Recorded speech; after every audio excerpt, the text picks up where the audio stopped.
our agenda for tonight. We had one ad. I move to accept the agenda as amended. All approved. Raise your hand.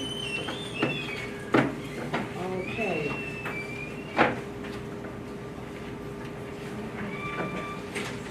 Number 4, approval of ANC 4B office space use agreement. Oh. We don't have this. I'm sorry. Okay, we're taking I off. should have noted that before I moved to approve the agenda. Okay, taking off number 4. I'm sorry. Okay, all approved? Raise hand. Okay. I make a move that the office space use agreement, I'm sorry, you all, be taken off the agenda for tonight, and we will put it back on in the month of September. Let me say this before we really get started. There will be no meetings for the ANC commissioners for the month of July and August. No meetings for July and August, and the next month will be December. We do not meet in the month of December. Okay? Okay, approval for May regular public. Oh, I thought you moved it. Okay. All in favor? Aye, okay. One absent. Harry, was that against or abstention? One abstain. Okay. Approval of May regular public meeting minutes. Have everyone had a chance to read the minutes for May? Any changes? All right, it's been moved to Second. approve and second. All those in favor? Aye. Aye.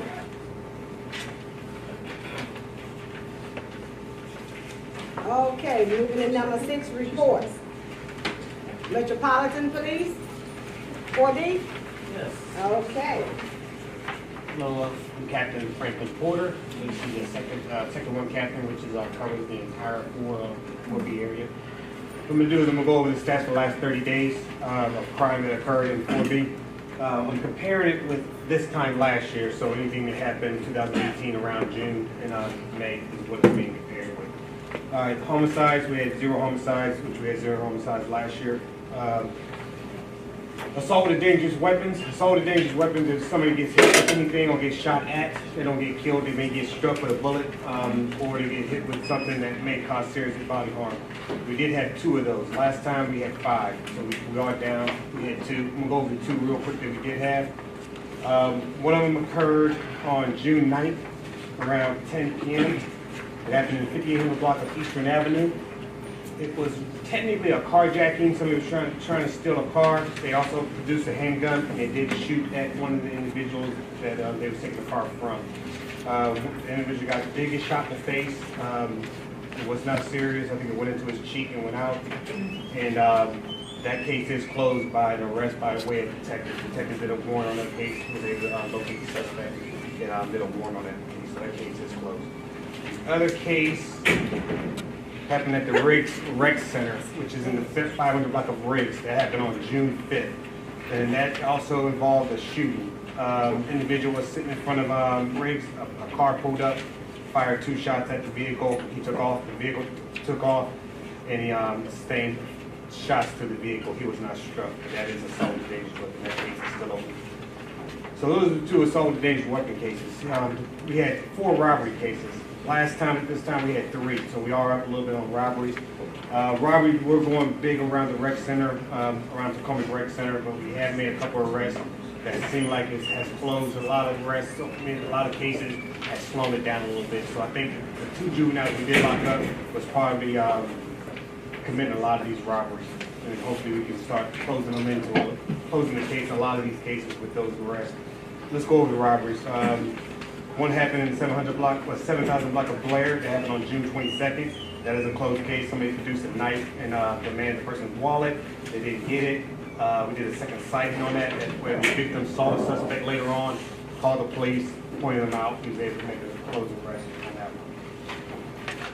Another robbery happened 6900 block of 4th Street. That happened at the 4th Street Market. I don't know if anybody know that market that sits right there on 4th Street, 6900 block. They were robbed by 2 individuals that walked in there on June 19th around 1 p.m. They walked in, produced what they believed was a cap gun, because the gun did go off, but it didn't cause no damage, so they thought it might have been a cap gun. But they ended up taking about $100 out of the cash register. Unfortunately, the camera system at that store was not working, so I'm trying to work with them now to get their camera system up, because that does make a difference if the camera system is down. So that one is still open. Another robbery, 56 on the block of Eastern Avenue. It happened on June 5th around 9 p.m. A silver vehicle pulled up along the victim.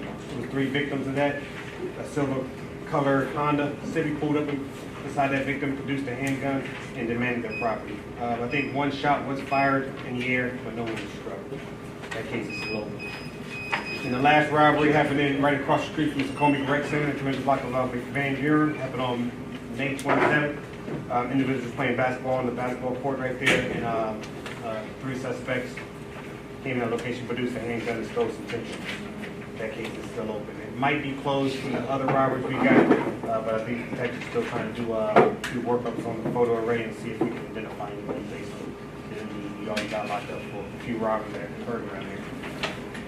All right, we're going along to property crimes. Those are all the violent crimes that occurred, which is pretty much down. So that's like 6 violent crimes that we had this month. Last time we had 9, so the violent crimes are down. So the property crimes. Property crimes consist of burglaries, theft models, thefts, and motor vehicle thefts, basically stolen vehicles. Burglaries, we had no burglaries this time. Last time we had 2, those were down. Theft models are down dramatically. Last time we had 36, right now we're sitting at 19. 19 is a lot, but it's still down from 36. Thefts, regular thefts usually occur around the Walmarts, the CVS's, the 7-Elevens. We got 21, last time we had 22, so they're sitting around the same. And motor vehicle thefts. Motor vehicle thefts are down dramatically.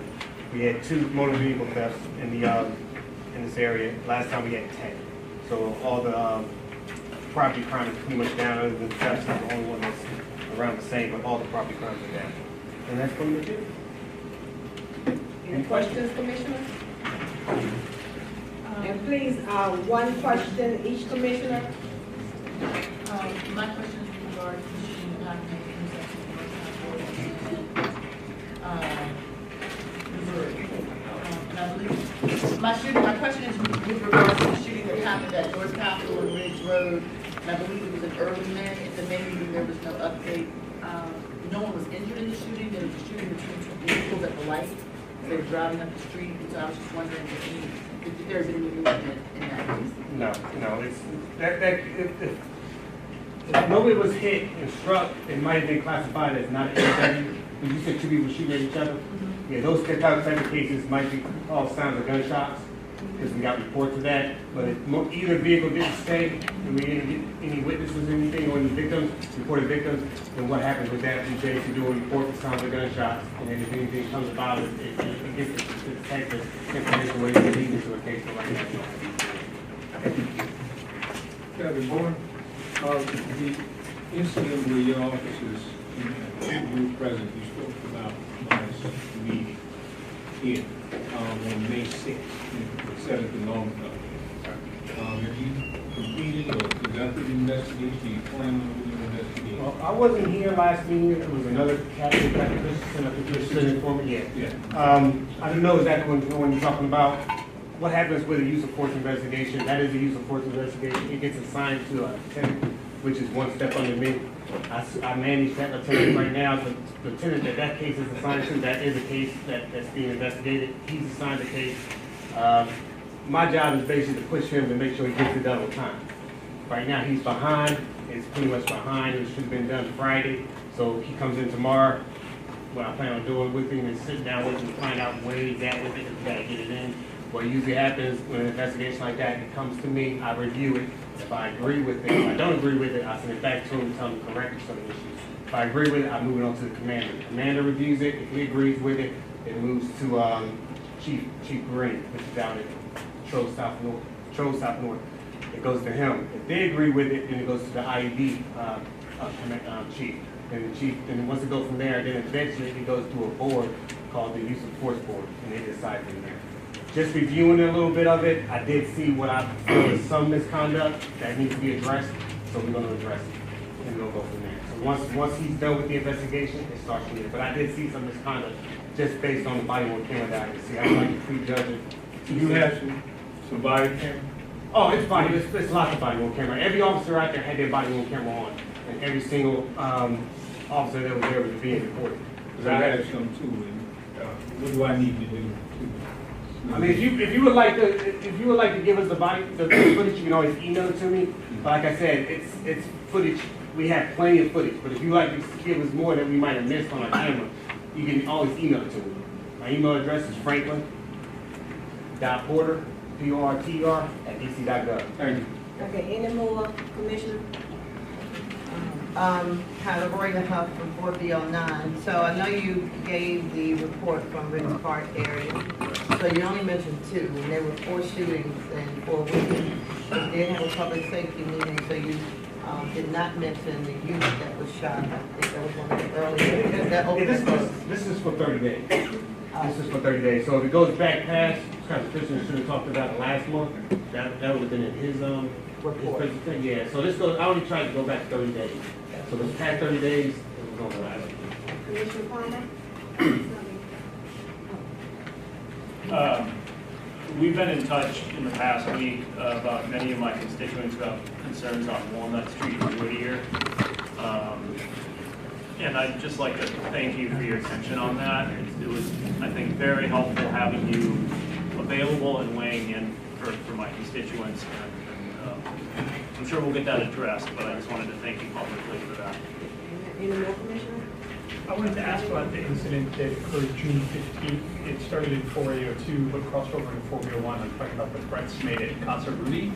The patterns of violence that have been occurring around the Pride Festival and with the 2 transgender women that were killed along Eastern Avenue and the border with Prince George's County. I understand you made an arrest specifically in the Concert Rudy case, and I wanted to ask you how you got to that point and what your plans are to ensure that that community asset and its clients are well protected and that it continues to be a safe space within our community for people who need it. Well, what I'm doing right now is each officer, I have an officer basically on each floor required to spend 10 minutes from their location for towards the resident, just make sure they're friends in that area. So basically, that's what I'm, so, you know, I had my sergeants basically making sure that it's occurring on every single floor. So I know I spoke to everybody out there, and they told me if they don't see police, they are required to call me directly to make sure they see police out there. Now, the threats case, I mean, that was closed by way of, I think the detectives, you know, doing a warrant on that one. Okay. You know, basically getting it closed through, you know, reports and investigations. So that one was closed through open door. But we are aware of it, and I do have officers up there. Commissioner Johnson? No questions at this time. Okay, thank you, Commissioners. Okay, public, we're gonna take about 4 questions from the audience. Hi, Pearl Brown, 4B3, 07, I think. There was a body found on Sligo about a month ago. I came home and it was the tape and everything, and then they put like a cover over it, and then that was it. I didn't see anything else. Did you have an update on that? Like, It wasn't a homicide. well, the person was dead. Oh, I don't no, know I what. was waiting until the... Oh, I thought you had me about it. No, I know it wasn't a homicide. It could have been drug related. And a lot of times when we do have natural deaths, what we do is we call the natural death detectives, and they basically investigate anything that's out of the ordinary when it comes to a natural death. But most of the time, they don't really share too much with us. If it's just a natural death, they say it's a natural So death. was it drug related or what? It could have been, it probably was drug related. Natural Yeah. death drug related? Yeah, that would be drug related. It wouldn't be a homicide unless somebody says somebody forced drugs on them. But I mean, that wouldn't be a natural death. It'd be investigated by a natural detective. Even if it's an overdose. Anyone else in the audience? Yes, sir. Yeah, I have a question about related to the opioid epidemic and, you know, the mayor's strategy for reducing deaths. You just mentioned an overdose. What could have possibly been an overdose? Have officers in this district been trained to use Narcan yet? We have We definitely have it. It's funny, they just passed it out not too long ago. They just passed it out, every officer has it, and officers have been using it too. So we can hear it on the radio, they come over the radio, and once they have deployed it, they said they have poison Narcan and stuff like that, so they let the board know. So yeah, we do have it and we do deploy it. Were y'all training each other? No, they trained us. When we passed it out, they brought people to our roll calls and trained us how to use it. So, but it's not really that training us. Excuse me. Yes, you do that. Yes, we have, we do have it in the Oh, back. let You do him know finish, private sir. citizens can use naloxone also. There is a program for private citizens as well. Rick, stand up and repeat that, sir. Private citizens can be trained and use naloxone as well. There is a program in the district for that as well. Okay, any more So questions it's from the not just audience? We have one question, if we have time, we'll come back. Another question from the audience? Commissioner Parks, just to respond real quick. There's actually a program tomorrow night at the Shepherd Neighborhood Library about the community response to, by HIPS and the DC Health Department, about the community response to the opioid epidemic, and it includes Narcan training if folks are interested. What time? And I think it's at 7, but you didn't find me after, and I'll double check for anybody who's interested. Okay. So it's at the Shepherd Park Library. Okay, Shepherd Park, you have the address? The one right up the street on Georgia Avenue. Right. So, yeah. Right across from McDonald's. Okay, go right ahead, sir, ma'am. At the training, they normally, HIPS normally gives out Narcan. So people would be able to get a dose or two to have in their car just in case it ever is ever needed. So Okay, not only do you train, but you also get the Narcan itself. okay, any more from the audience? Thank you. All right. Okay, all right, Councilmember Brandon Todd, Ms. Turner, you ready? Yeah. Okay, 3 minutes. Okay, well, the council actually just, good evening, everybody. Good evening. The council just concluded the budget. This year was a big budget season. So I'm going to share highlights. I think that's what's Thank most you. important Thank you. around the budget. And you can feel free to email our office, and we have a whole document that's probably, 8 pages long about the budget. But I'm going to give you highlights. So here's some highlights for Ward 4, in particular the Councilmember Todd advocated for.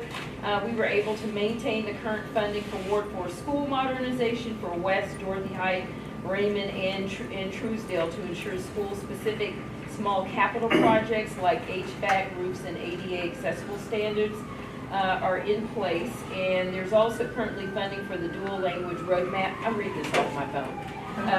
So I am paying attention to you. For economic development, and Ida B. Wells is opening on time in the fall. For economic development, we expanded the clean teams from Eastern Avenue to Missouri.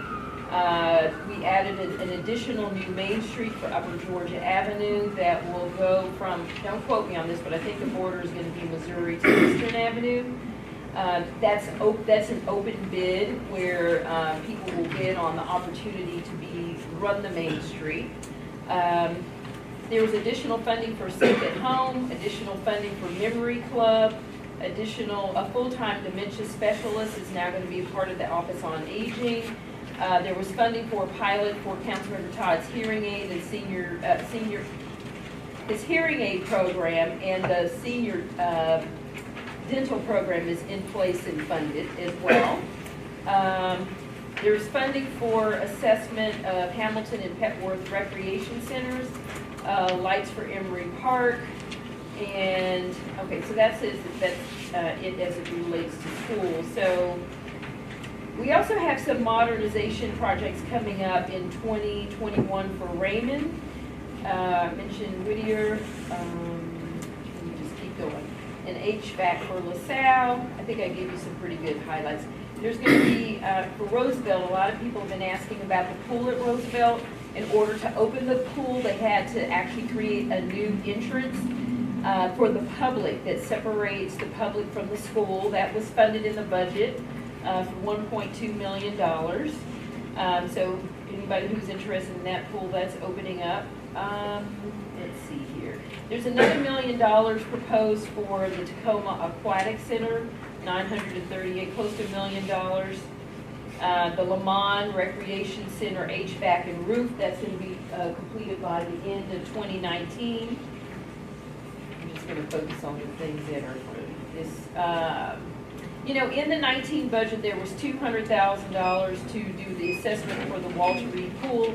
A lot of people asked about that. This year for affordable housing, $116 million was donated. The Housing Production Trust Fund increased by $16 million overall. And there was $20 million added for middle income housing, because a lot of people have been commenting that if you fall in the middle income in DC, those are the people who are really left out. A lot of the benefits have been going towards more of the lower income households. Things that may be relevant, since we just had an interesting MPD report, there was additional money added for ambulances to add 70 police officers, $8 million in community-based grants for violence interruption. That's one of the new focuses of the police department. And so before things escalate to violence, there are violence interrupters teams in certain wards. Ward 4 is one of, every ward doesn't have one, but Councilmember Todd secured a violence interrupter team for Ward 4. $2 million was added to Vision Zero. $2 million for additional towing and bike lane enforcement. A lot of cyclists have asked to help us, they needed help from the city making sure that cars are not parking in your bike lane. They fully funded the Clean Energy Act. There's going to be another $468 million investment in roads, sidewalks, and alleys. Let me see. Skip over that.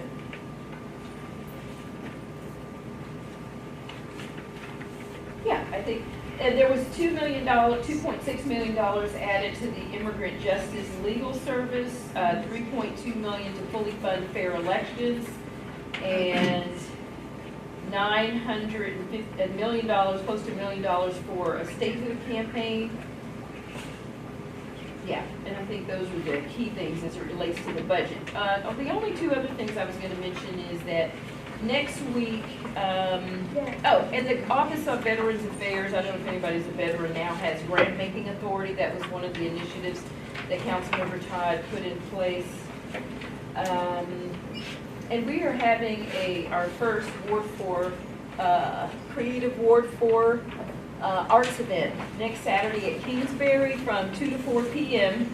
If you pay attention to the arts in the city, a lot of the arts happen downtown. And so there are a lot of people who contribute to the creative economy right here in Ward 4, and this event is designed to introduce you to the artists that are, and people in the humanities, people who are authors, singers, dancers, have companies who are residents or reside in Ward 4. So we encourage you to come out. It's free. And does anybody have questions? Okay. Can you expand on the money for the Tacoma Rec Center? What that is for? I will have to follow up with you on that. But, you know, there have been some maintenance concerns at Tacoma Rec Center. And so that money is tied to those lists of things that we've been getting your feedback on. And I'll email you to let you know which one of the items. It's not lighting, though, I will tell you, and it's not the path. There's some other things around the rec center that needed some immediate attention, and that's where the money's going to be invested. Okay, Commissioner Johnson? That was actually my question. Okay, any more commissioners with questions? Commissioner Reed, Red? Scotty, gave you a call this past week, and the person, this is Gary Johnson, on the council member's website about a meeting that our constituents are requesting with the council member. And when is it? I don't know, that's why I was calling you Okay, off so this it's to just schedule open. one, yeah. Oh, okay. And it's been a while. All right, well, I'm happy to speak with you tomorrow if you like. What is it about? It's about Lot 69 Lot 60? in the urban farm plan. In the urban farm plan? Yeah, Okay. that the constituents are extremely concerned about because the process has not been transparent nor followed. Okay, well, I'm happy to talk to you about that and help get it scheduled. Again, So I'm not sure what happened. the constituents want a meeting with the council member, and that's what I'm.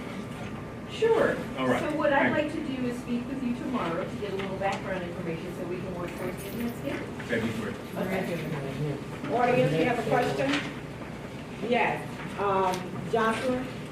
Dolly, I wanted to find out if you got any figure on how many affordable units is gonna actually be in Walter Reed. I think it came up last time, that it ended up being like 4. And then I was at another meeting, it seemed like there was a big jump. I'm interested in that as well. How many for real affordable units is gonna be there with all that massive digging, planting, and all of that? What's gonna be there for the people that actually that need places to stay? Okay. Can we I don't find know out since that we're not number. gonna have another meeting till September? Can we know before September? Sure. But I will give you a little bit of background information about how it works. So, you know, Walter Reed is a 15 or 20-year project. The units that we know that are available right now are through So Others Might Eat, through Help USA, and through Abrams Hall. So those are 3 units that are actually going to be, they're going to start opening up soon. Were you aware of those 3 buildings? You know, I just want to know, because I thought that came up last time, and I thought you were going to find out, maybe with the other gentleman, somebody, we need to know. I mean, Sure, no with problem. all this building going on, Right. certainly there's going to be more than 4 units of affordable housing It's over way at more, Walter Reed. it's a lot more than, so we have So Others Might Eat, we have Help USA, which is veterans. Is that the name of the apartment building? So Others Might Eat is a district-based affordable housing organization that helps usually low-income No, I'm residents. saying, but are you talking about they're sponsoring a unit? Because that's what I'm doing. Are you They have a whole Johnson, are you development. trying to find out what is gonna be? Okay, but I want to know, Sure. we waited from last month, I want to know what happened. So this body needs to know what's the Can you stand up number. where we can hear you, because I just want to know what's the actual number, not necessarily who did Number it. for what, At sweetie? the end of the day, you Number. just want to know. Okay, no problem, I'm happy to Okay. follow up with you about that. Okay, sir, you had your hand up. Yes. Once again, we're asking every person to ask one question, and we'll come back to you if we have time. Sir. This goes along with her question. Just want to be clear, make sure I understood your figures. Did I hear $116,000 allocated to low-income housing? 116 million. Oh, okay. Just wanted to be sure. Okay. That's a lot. Okay, did you have your hand up in the? I did. Okay, you next, James. The statehood campaign, is that gonna be coming out of Brandon Todd's office? No, that's going to be coming out of, there is a special, it's called, well, the senior advisor to the mayor, it falls under her cluster of agencies. And the director that is it BOSHA? One Vote DC is really the lead organization on statehood. Okay. And the director's name is BOSHUFF, SHUFF. Thank you. Sure. You know, maybe I missed it, but did the councilman add any money for silence interrupters or security guards at Ridge Recreation School? No, in response to the shooting at Emory Bear a few years ago, he had for money to add more security guard. Now they have not 1 but 2. Okay. I don't know the answer to the question. I know part of the answer, but not all the answers. Security guard, that's something I can follow up on. And in terms of violence interrupters, we have a violence interrupter board for, but the violence interrupter program now is focused on the Kennedy Street corridor, where there's been a lot more, where there had been, that's where the violence interrupter program is. In order to add on another neighborhood. For the, no, I'm talking about for the No, rec- I understand. recreation. The way the program works is that you have to secure money in the budget. It has to be designated, and it's also based on statistical analysis so that they can target the high-risk areas. But this is a good question, and so I can follow up with you. Okay, 2 more questions. Yes. There's been, in an upcoming resolution later on the agenda, there's a letter addressed to a variety of people, but it's going to ask for security at the recreation center in addition to some other public safety issues, so you may want to go ahead and ask that. Okay, 2 more questions, gentlemen. Thank you, Commissioner. Gentlemen, Sheila, I'm sorry.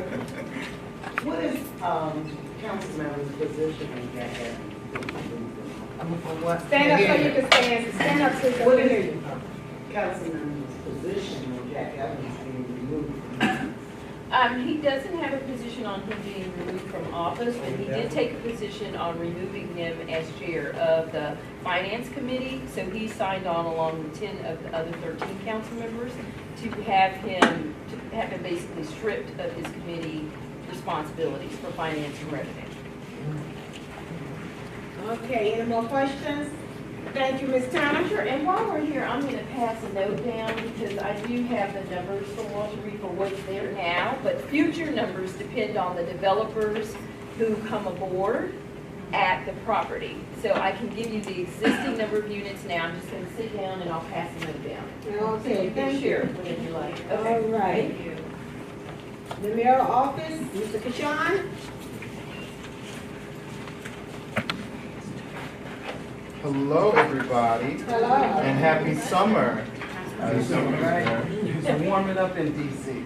Last week, Mayor Bowser kicked off the summer season celebrating that we found out from the United States Department of Agriculture that DC leads the country in summer meals. We have delivered 6.6 million summer meals since 2012, and we'll do it again this summer.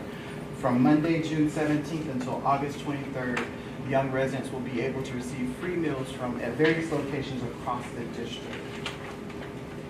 Last week was Back to Basics Week in the mayor's office, and we focused a lot on our infrastructure, kicking off Alley Palooza 9. And in 4B, we have the alley in the 6100 block of 2nd Street, which will be repaired during Alley Palooza 9. As well as DDOT, since the weather has broken, DDOT is out and about repairing sidewalks and paving streets and filling potholes. So continue to submit those requests through 311 and DDOT will go out and tackle those for you. And more information may be found at pavedc.gov. Also, the mayor released, joined with Pepco for a new $500 million investment in making sure that our power lines are placed underground to reduce our storm-related damages by 94%. And this will start in Ward 3 and will include up to 30 feeders in Wards 3, 4, 5, 7, and 8. And you can receive more information about that at dcplug.com. We are also happy to announce that roll-off day where you can drop off your bulk trash items free of charge at Georgia and Kennedy on July 13th.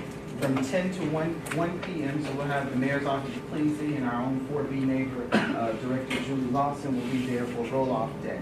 We're also excited to announce the Electronics Recycling Partnership as a partnership between the Department of Energy and Environment and the DC Public Library, where residents will be able to drop off used and damaged computers, tablets, and other electronics.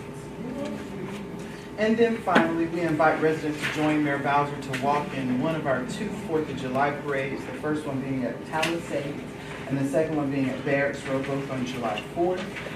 The Barracks Road parade will begin at 9 a.m. The Palisades parade lineup will begin at 9 a.m. and the Barracks Road parade lineup will begin at 10 a.m. And you can receive more information about that at mayor.dc.gov. And with that, I am happy to take questions. Thank you. Commissioners, any questions? Here. Commissioner Red? No, she was pointing me Oh. out. Did you give a date for the library drop-off again? So it started on the 15th, but if you go to doee.dc.gov/ecycle, they'll have a list of the various times and locations. And I have a real question, which is, given that we're going to have a new and different 4th of July celebration, is there anything that you can share with us with regard to the increased cost to the city?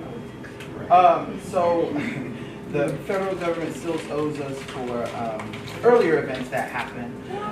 So the mayor is going to continue to push to make sure that district residents are safe.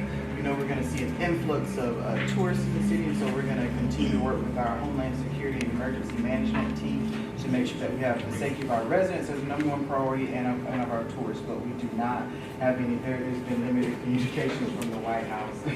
Okay, Commissioner.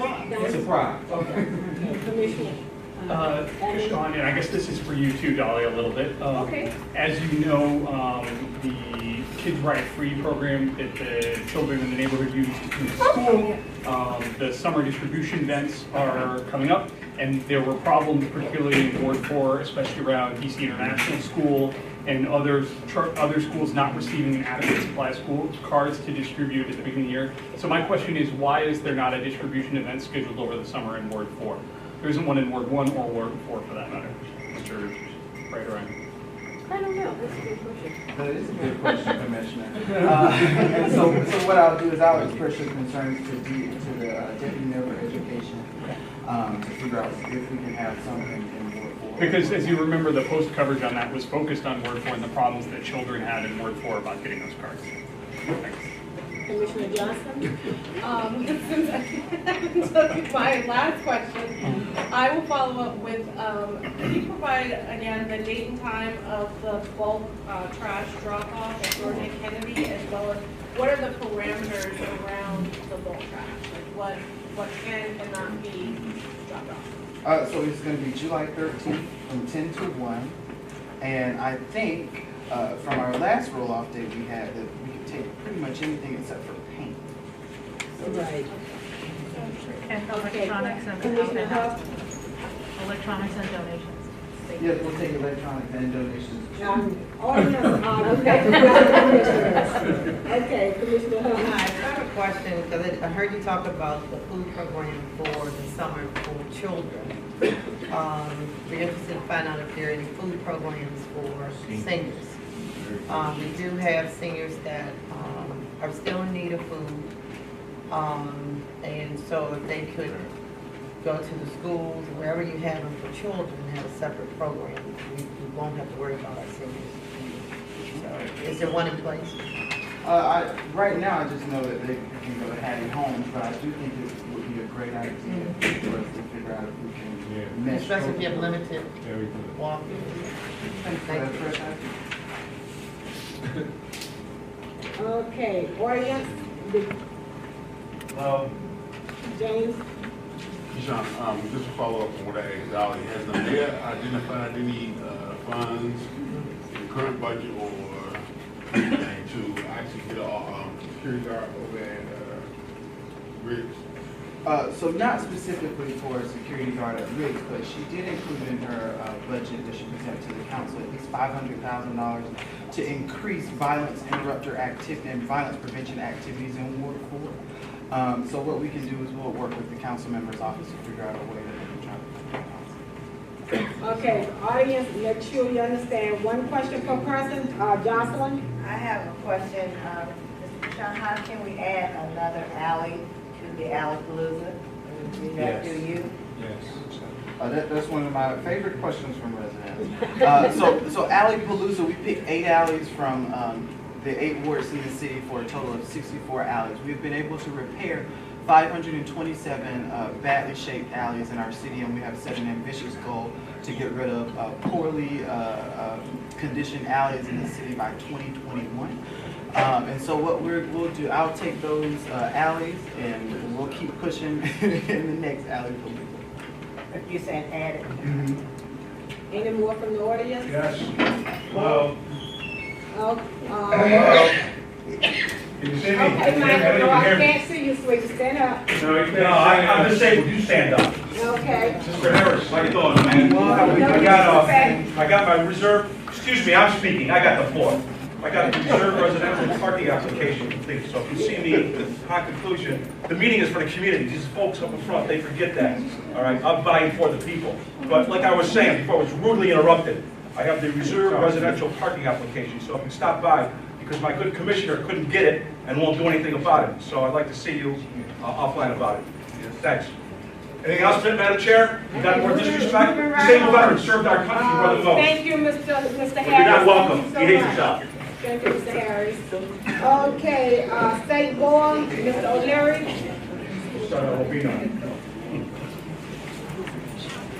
Frazier O'Leary, are you here tonight? Okay. Community concerns. Everyone stand up.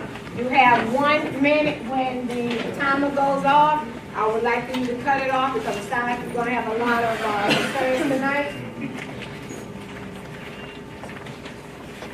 Everyone stand against over here that have community concerns.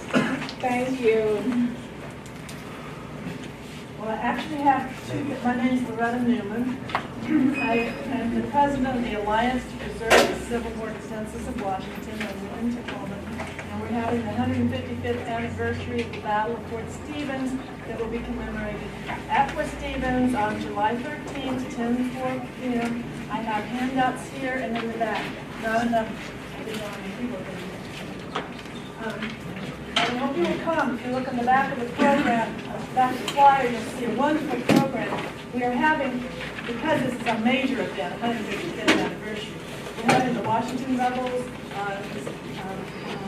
Jubilee Voices are going to sing. We've got speakers, we've got reenactors, we've got a cannon that's going to be shot a couple times, and a musket fire. There's a wide array of things that speak. Very important, and I hope everybody will come and that's what you do. The second thing I need to do, okay, as an individual, me as Loretta Newman, not representing anybody but myself, I'm extremely concerned about the development of that property at 235 Cedar, 218, 218 Cedar. Massive development where the, please, how are you? One more minute. Thank you for myself. A massive development where the 7-Eleven is across from the Metro Center, and then there's the Tacoma Station and busboys and poets further down. I've looked at the drawings of it. I do think it's atrocious and it's huge, and I can't imagine what's going to happen to the people who live in the existing building who are going to be facing the back of this other one. They're losing their light and their air. But I know that I won't win on this because it's really an historic preservation issue, and that's what they're going to, and so this will probably happen. But if it does happen, and I'm sorry that I saw your resolutions, you'll probably support it. I think you could just let it go and not support it. But nevertheless, I do think in the future you should think about the development that has been proposed in the past at WMATA, at the Tacoma Station. That parkland, if we're going to have this massive development there, that parkland right in front of it is going to be extremely important in the future, and I hope it will support retaining it. Thank you. Okay.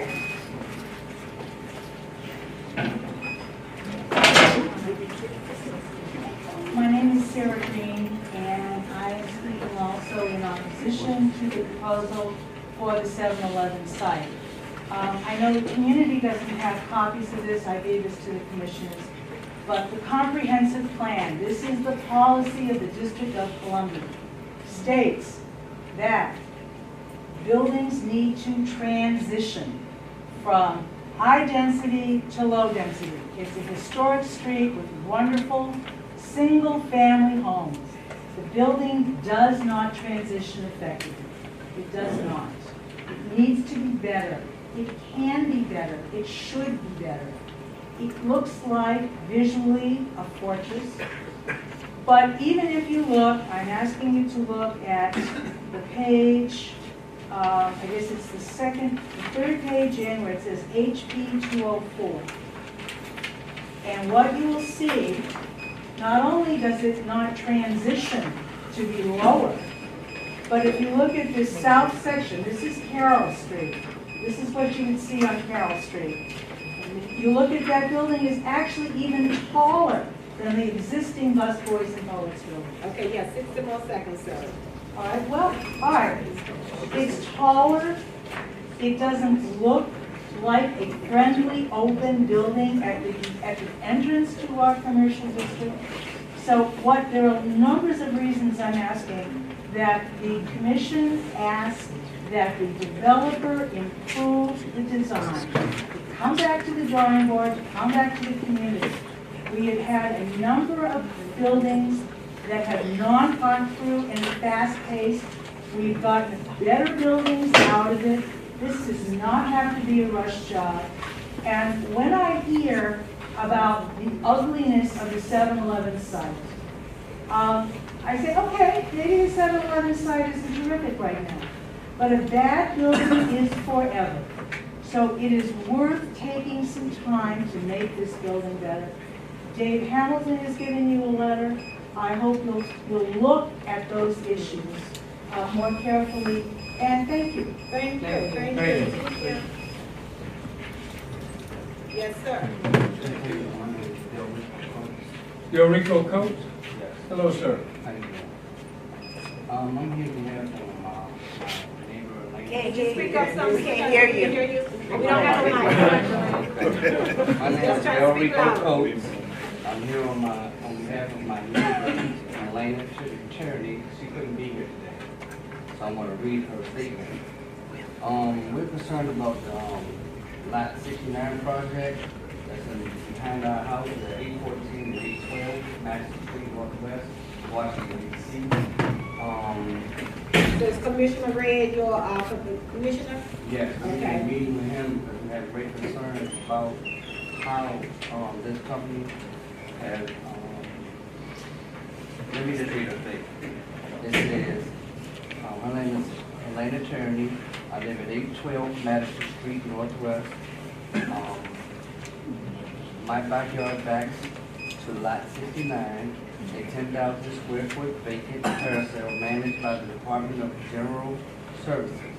I learned last year that DGS wants to issue a lease that turns the lot into an urban farm. Although I am delighted that DGS is interested in improving this lot, I am concerned that DGS never consulted with the 52 households on my block before issuing the RFP inviting Paracels to farm the land. For years, this lot has been deteriorated. There's no source of water. There's so many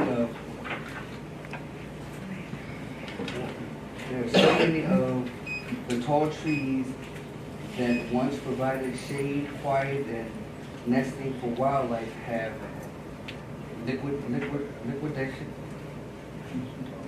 and died.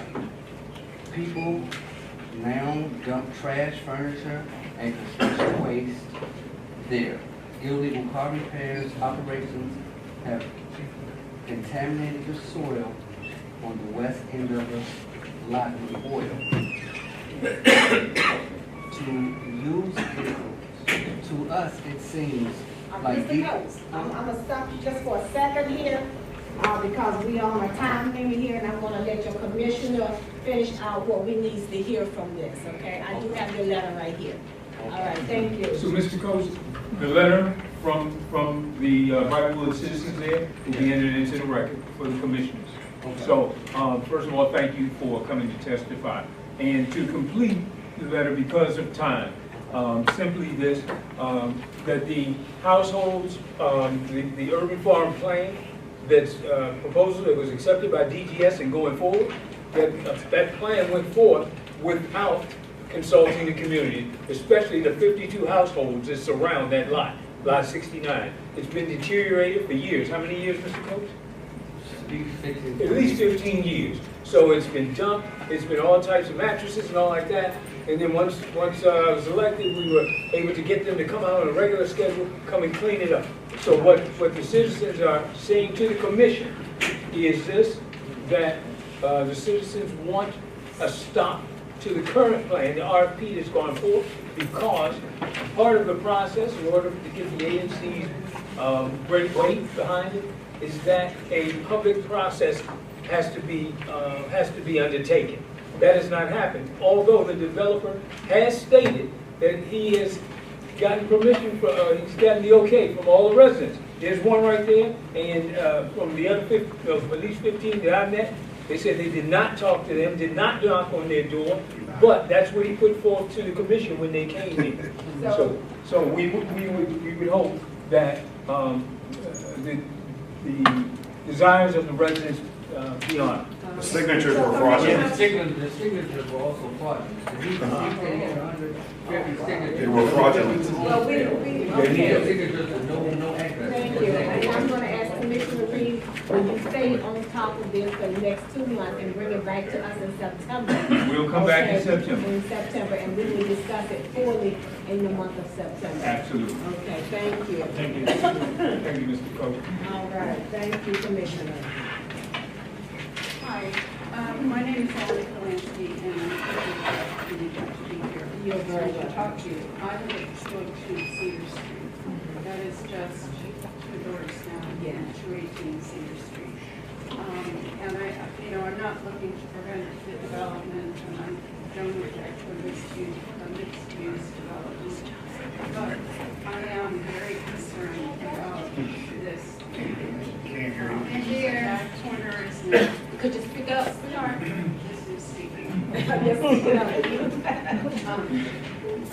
I'll try. So that corner is an important corner. It's almost a gateway to Tacoma View City and Tacoma Park.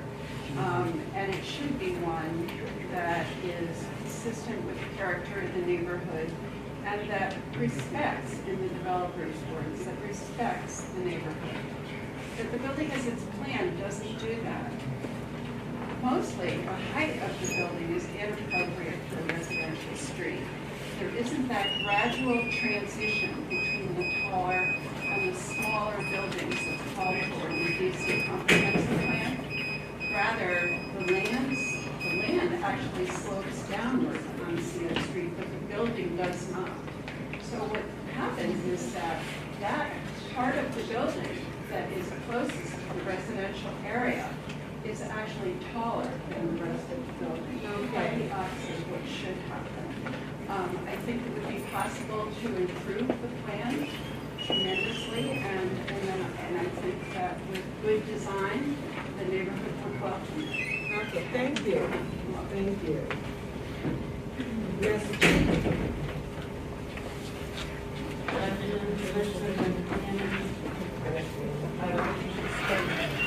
I would like to invite all of you to a community day of health fair, building a healthy relationship with friends, family, and it's in August, so we'll be off Saturday, August 17th, but it's gonna be in Anacostia Park. It's a big event. It's with the Department of Health, and I'll put the information on the back for all of you. Thank you. Okay, thank you. Thank you, Mr. Chief. You're Yes, welcome. ma'am.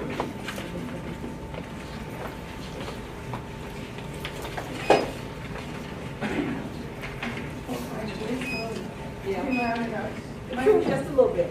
Yeah, my name is Maureen Pearsall. I'm Vice President of Historic Tacoma. We are the local historic preservation group of Tacoma Museum and Tacoma. And I'm here tonight to offer some observations to you that I hope you consider as you look at this resolution. And I think Ellen's testimony is extremely compelling. I'd like to read to you a couple of things from David Hamilton's testimony to you that I have a great deal of respect for him, and I know you do as well. And he writes, my overall recommendation is that the building be substantially stepped down as it extends along Cedar Street. He also notes that the overall building design appears forced on the site, probably because it's just too darn big and imposing on that site. Both of those things are actually true. That space is a very difficult space to develop. It's a unique space. It's a very special space. It's a transition space. And it's a place where the new development that you have there, the large high-density development, needs to mesh with the historic homes on that street. Well, why is that important? Because Cedar Street is one of your most historic streets in that whole area. It was there in the very beginning. The third house down that block was the house of Ida Sumi. Now, Ida Sumi is the woman who named Tacoma. She came up with the name at a card game with B.F. Gilbert, who was the developer.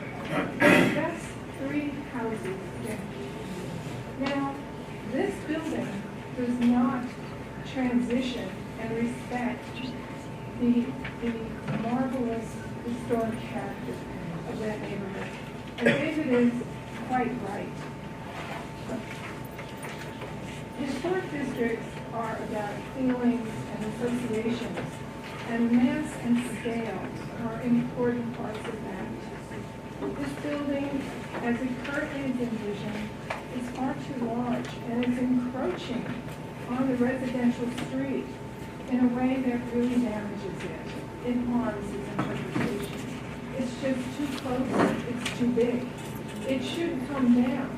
Years ago, when I had a conversation with the Historic Preservation Office, when SAS put his building in there, I was concerned about the height of the new development and that very corner. In those days, and this was a long time ago, and I'm sure they don't remember telling me this, they said, well, don't worry, whatever goes there is really going to have to step way down. Well, this building is not stepping way down. Okay.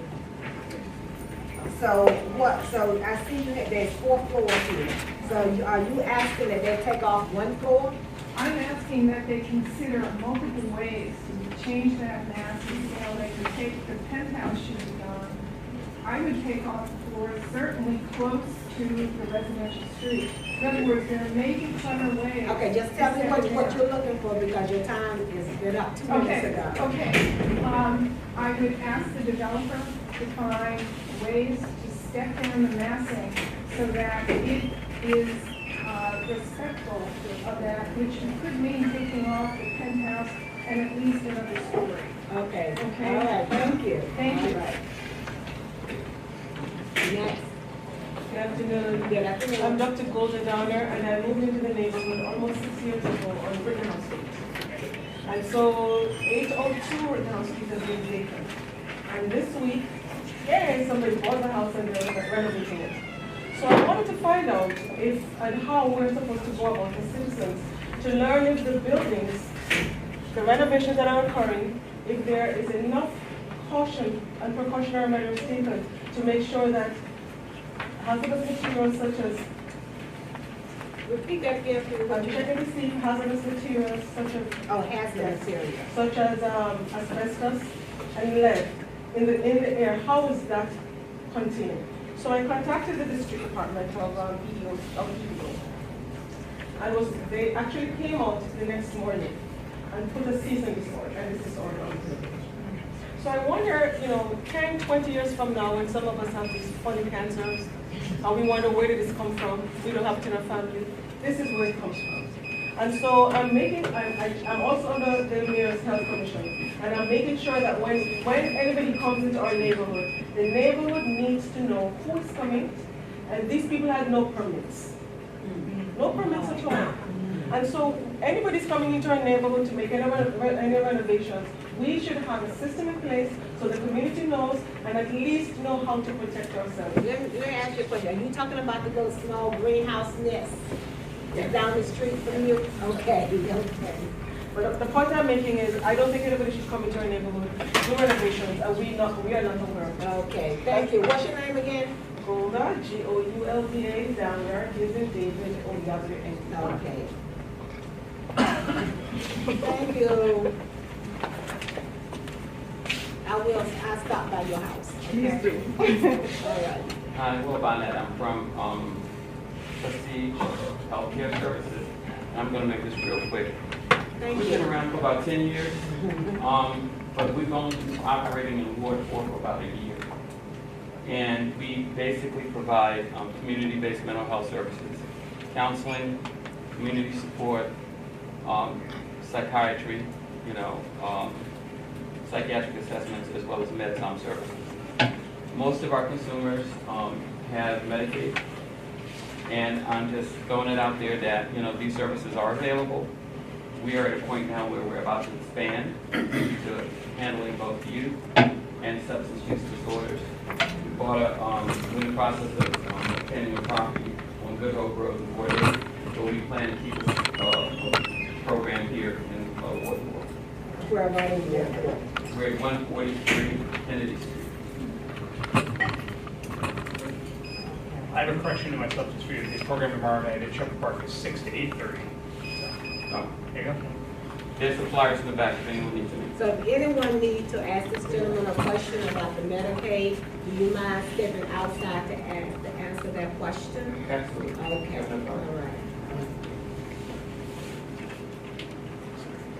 Next in line, I'm Jocelyn Johnson, 87 Tewksbury, and I'm actually not here with regard to my issue. I sent my emails and I'm already working on something. But on behalf of the people who, the residents that come to these meetings, who actually bring concerns, like the gentleman talking about Madison Street, I do think that you all need to have time in the agenda to hear what we bring to you. The clock is important, but so are our issues that we bring to you. And to be so concerned about the time that you really kind of telling us, screw us and all that, that's the body language that we in the audience are getting. It's a disrespect to us. We vote you here and we really bring issues that are important to us. And you know, I'm concerned because you won't hear from us for 2 months. And my gut tells me that what he brought, what people say here, is going to get lost. And you know, you're going to have 400 new agenda resolutions that you all thought was important. You're going to pass them, and they're going to be back there. And the issues that people bring here get lost because you don't even really respect us enough to put it in the minutes. Just say that we bring concerns to you, and you don't even put our names in anymore, anything like that. I don't want it to get lost. This is a really active ANC, and we really think that what we bring here is important enough to bring to you. So the clock may be extended because somebody has a presentation, a letter to read and all, but that's why you all were voted here. And that's why we come here to bring it to you. Not so that you all can get y'all's resolutions addressed, but to also hear what we bring as well. I don't want Mr. Gentleman's guy, I'm sorry, I missed your name, but Madison Street or whatever it is, those things happen, the asbestos and the hazardous issues, those things affect us in between meetings. You may not hear from me, you may not hear from her, him, whatever, but we don't want it to get lost. And in the next 2 months, God knows those resolutions won't be on the back. Next month will be a whole string of stuff that you all did, which I'm not saying it shouldn't be done. But don't forget the people's issues who bring it, who care enough to come and tell you. I needed to say that. Thank you. thank you. Next in line, I won't be long. I'm not coming in my official capacity, but as a resident of 4B07, just echoing my neighbor's concerns about the property at 218 Cedar Street. We feel it doesn't respect the community. In my apartment building alone, there's going to be about 30 to 50 people that are going to lose that view of the park and the metro. So we would hope that the commission takes this into consideration and all these questions. Madam Chair. all right, that's all. Madam Chair. Hello. Madam Yes, Chair. yes. 2 issues. One, Commissioner Irwin, deeply disappointed. If you can't help me with foreclosure, you don't need to be sitting there.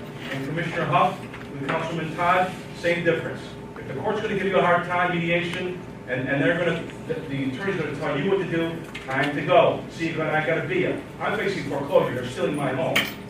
The other issue is, Commissioner Red has been on the cases of Popo, and I've shared with him not one, but 2 checks. You can't see it from where you're at. I'm holding in hand one for $124,000. Another one for $10,000. I go to the bank multiple times, NSF. That means insufficient funds. That's fraud. So I have the Popo come to my home, right? And we have an Officer Johnson who's not going to take a report. Then I want to have a white shirt. A good sergeant shows up by the name of Brandon Green, who gives me a song and dance. He's not going to take a report. Ultimately, I got to get with the Chief Newsham. He's got time to cover Pershing Park for his buddy, right? In any event, it takes the chief to get the cops to come to the house and take a report. So an officer, Gregory Jones, ultimately does it, a fraud won. I'd like some follow-up, Commissioner Irwin and Commissioner Huff and the rest of you all. This is something serious. I'm facing foreclosure. My money is stolen, and I can't get the cops to do their job. Well, actually, they do. They can pepper spray us, you know, and give us a hard time. But when it comes time to doing their job, they're not doing it. And like I say, you want to come up here, Madam Chair? You can't see it from there. 2 checks, bad paper. This is a lot of dough. 134,000. Right, 134,00.00. And the Popo says, huh? Who wrote those checks? They're written by church folk, a husband and wife fraudster team. Okay. Written to me, Mr. Michael Syndrome. It's okay, fraud. Mr. Syndrome, let me correct something here. I have 8 commissioners, which is very good. Okay, commissioners are not was not here to be put here to help with foreclosure. Now, if you get in a foreclosure, you need a lawyer. Okay, you need to go downtown. And you pay for it. They're here to represent us, we the people, okay? Don't give me the Friday night bull. Foreclosure, Mr. Syndrome. Okay, when you're facing foreclosure, I'm sure you'll flex your muscle and have something done about it. Mr. Syndrome, I'm sorry, but Syndrome, they are not here. get it right, syndrome, syndrome. They are not here for that. They're here to represent the people, and that's an issue. Foreclosure is of value for the they're not people. here If for you can't do it, foreclosure. roll out. You're fired. You're fired. You're fired. You're fired. You're fired. Don't give me some Friday night bull. I know my rights. My 8 commissioners are very good commissioners, and I'm going to Garbage. help my It's commissioners. garbage. They are not here To help the people. foreclosure. Now, we have been hearing this, I have been hearing this going on 8 years. Okay? And you're gonna hear it again. No, yes, I will hear it again. You but will. We are not here for this, okay? It So is. You need to go downtown. No, you need to do your job. You need to do your job. And I'm through with the conversation. Right, bye. See you, glad I got to be here. You're fired. Okay. Moving right along. You're fired. On to, Move on. Presentation by Ms. Give me some lip. Shame on you. Keisha Cleveland, are you here, sweetie? Thank you. You have 10 minutes presentation and we have 5 minutes discussion. And Ms. Kanisha is here on the Office of Police Complaints. Okay. Well, good evening, everyone. Good evening. I'm Keisha Cleveland with the DC Office of Police Complaints. I won't be before you long. I'm just here to share some information with you about the Office of Police Complaints and the services we provide to the community. So the main function of the Office of Police Complaints is to receive and investigate and resolve allegations of police misconduct that's filed by the public against Metropolitan Police Department officers, that's MPD, and DC Housing Authority Police Department officers. Okay, so those are the only 2 jurisdictions we have authority over, MPD and DC Housing Authority Police Department officers.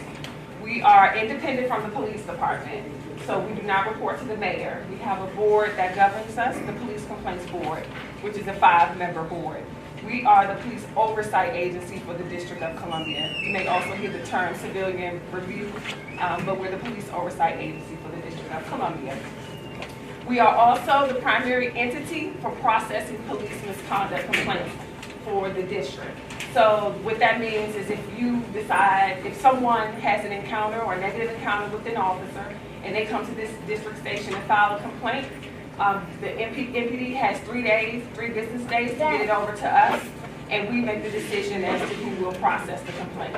And that's a result of legislation that was passed in 2016 called the NAIR Act that made the Office of Police Complaints the primary entity for processing police misconduct complaints. The types of complaints that we have authority to investigate is harassment, language and conduct, so that's use of insulting, humiliating, or demeaning language, use of unnecessary or excessive force, retaliation, discrimination, and failure to ID or display required identification, or for an officer to fail to identify himself by name and badge number when asked to do so by a member of the public. So those are the types of things that we can investigate at the Office of Police Complaints. A lot of times I hear questions about, do we investigate like reports for failure to service? That would be MPD. They will still investigate things like that. If you called an officer and you felt like they failed to provide a report or take a report, that is something that MPD would have to investigate. But if you feel like you've been a victim of police misconduct, then the Office of Police Complaints is ready to come to file a complaint.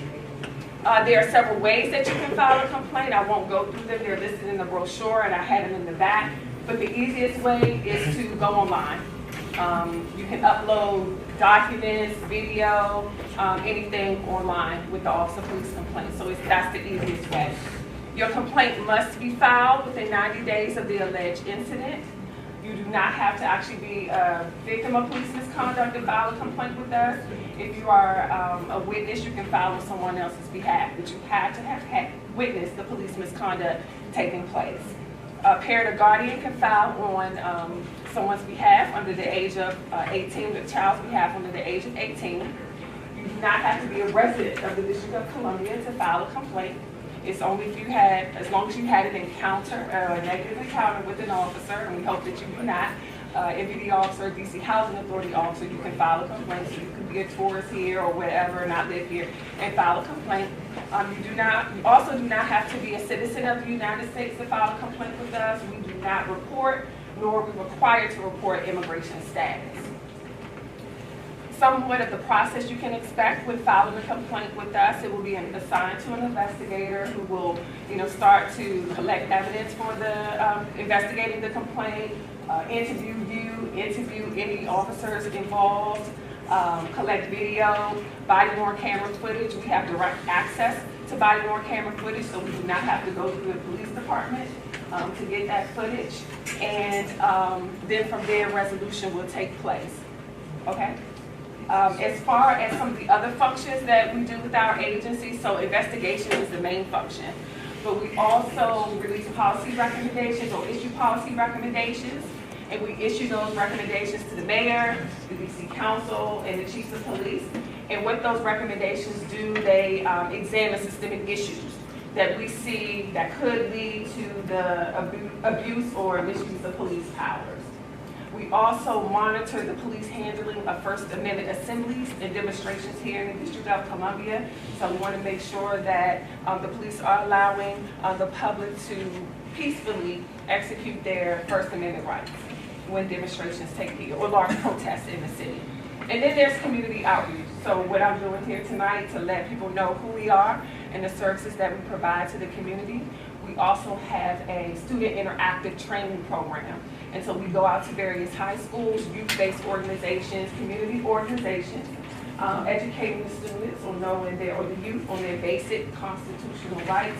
And we also do promote positive interactions between the youth and the police. So we want to make sure that they are aware and know what to do if they're stopped, they're searched, or if they're arrested by the police.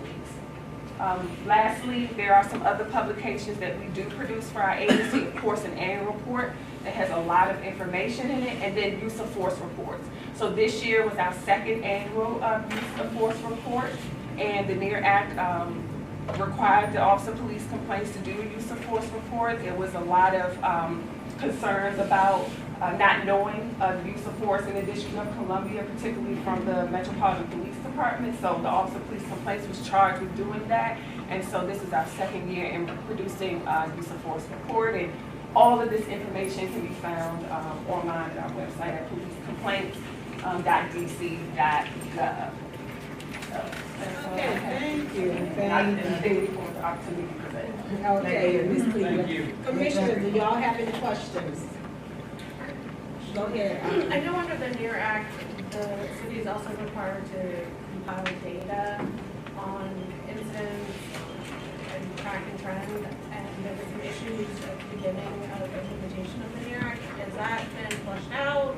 With Are we stop now, and are we now collecting that data? Well, that is charged to the Metropolitan Police Department. We get a lot of questions about that. The Office of Police Complaints is not charged with doing that.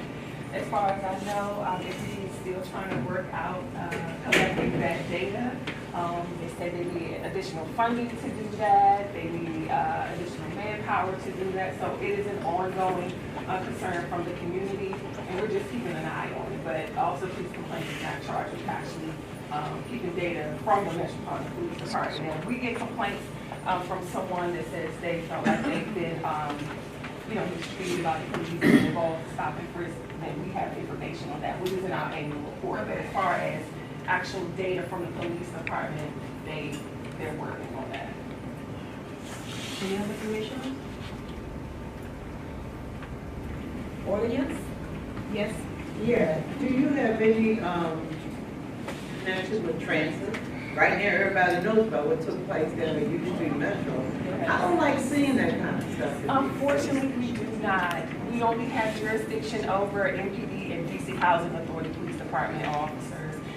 Metro, if someone did file a complaint and it turned out to be a Metro Transit officer, we would have to refer it back to the appropriate party at transit. We get that question a lot, but we do not have jurisdiction over them.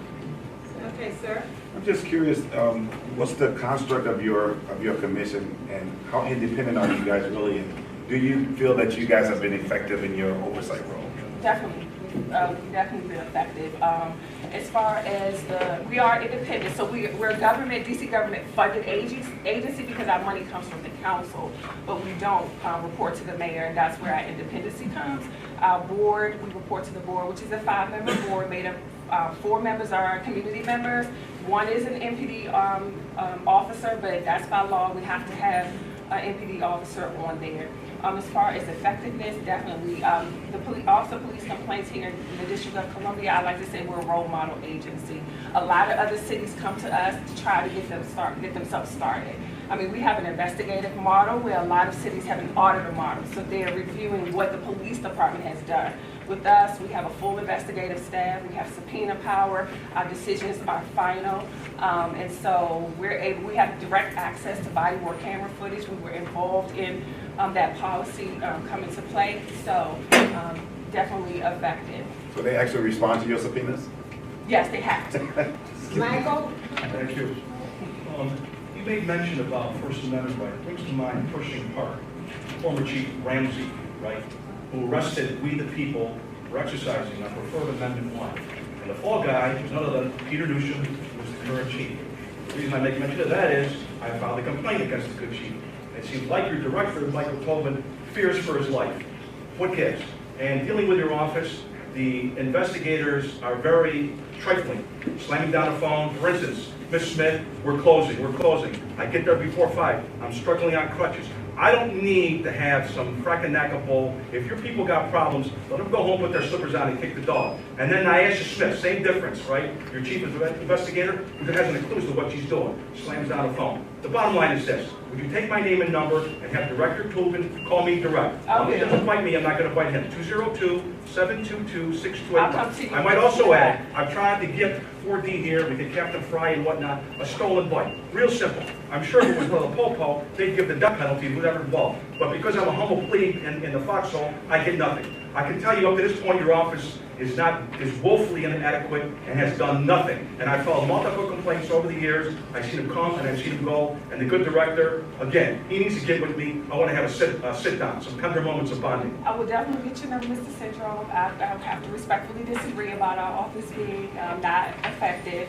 And yes, you have filed complaints with our agency, but I will get with you and have Mr. Tobin directly reach out to you, who is our executive director. The rhetoric is sweet the ears, but so in the belly. Results count, man. Results count. And I'm still waiting. From the audience? Thank you, Ms. Cleveland. Thank you. Yes. I'm going to say something else very quickly here. And anyone, after I say this, anyone wants to see me after the meeting, you can do so. There are 9 of us here. We all have 9 SMDs. Okay. Everything is not that has been said does not get recorded.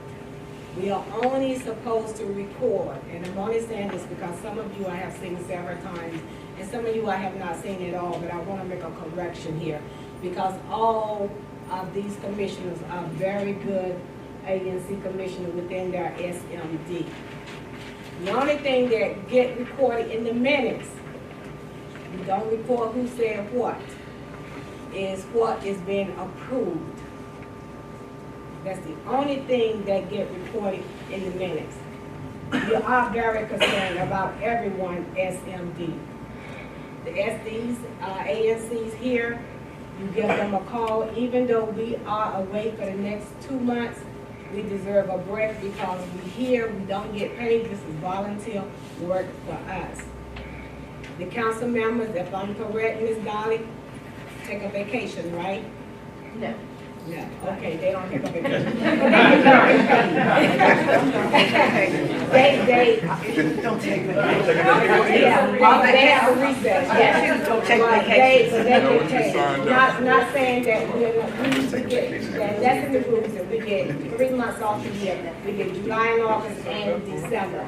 Not saying that you cannot call your commissioner, okay? All you have to do is go to your website and look up their number, and that number is listed there. You can always talk to your commissioner. Now, the things that we put on hold until September, we know what they are, like Mr. Red.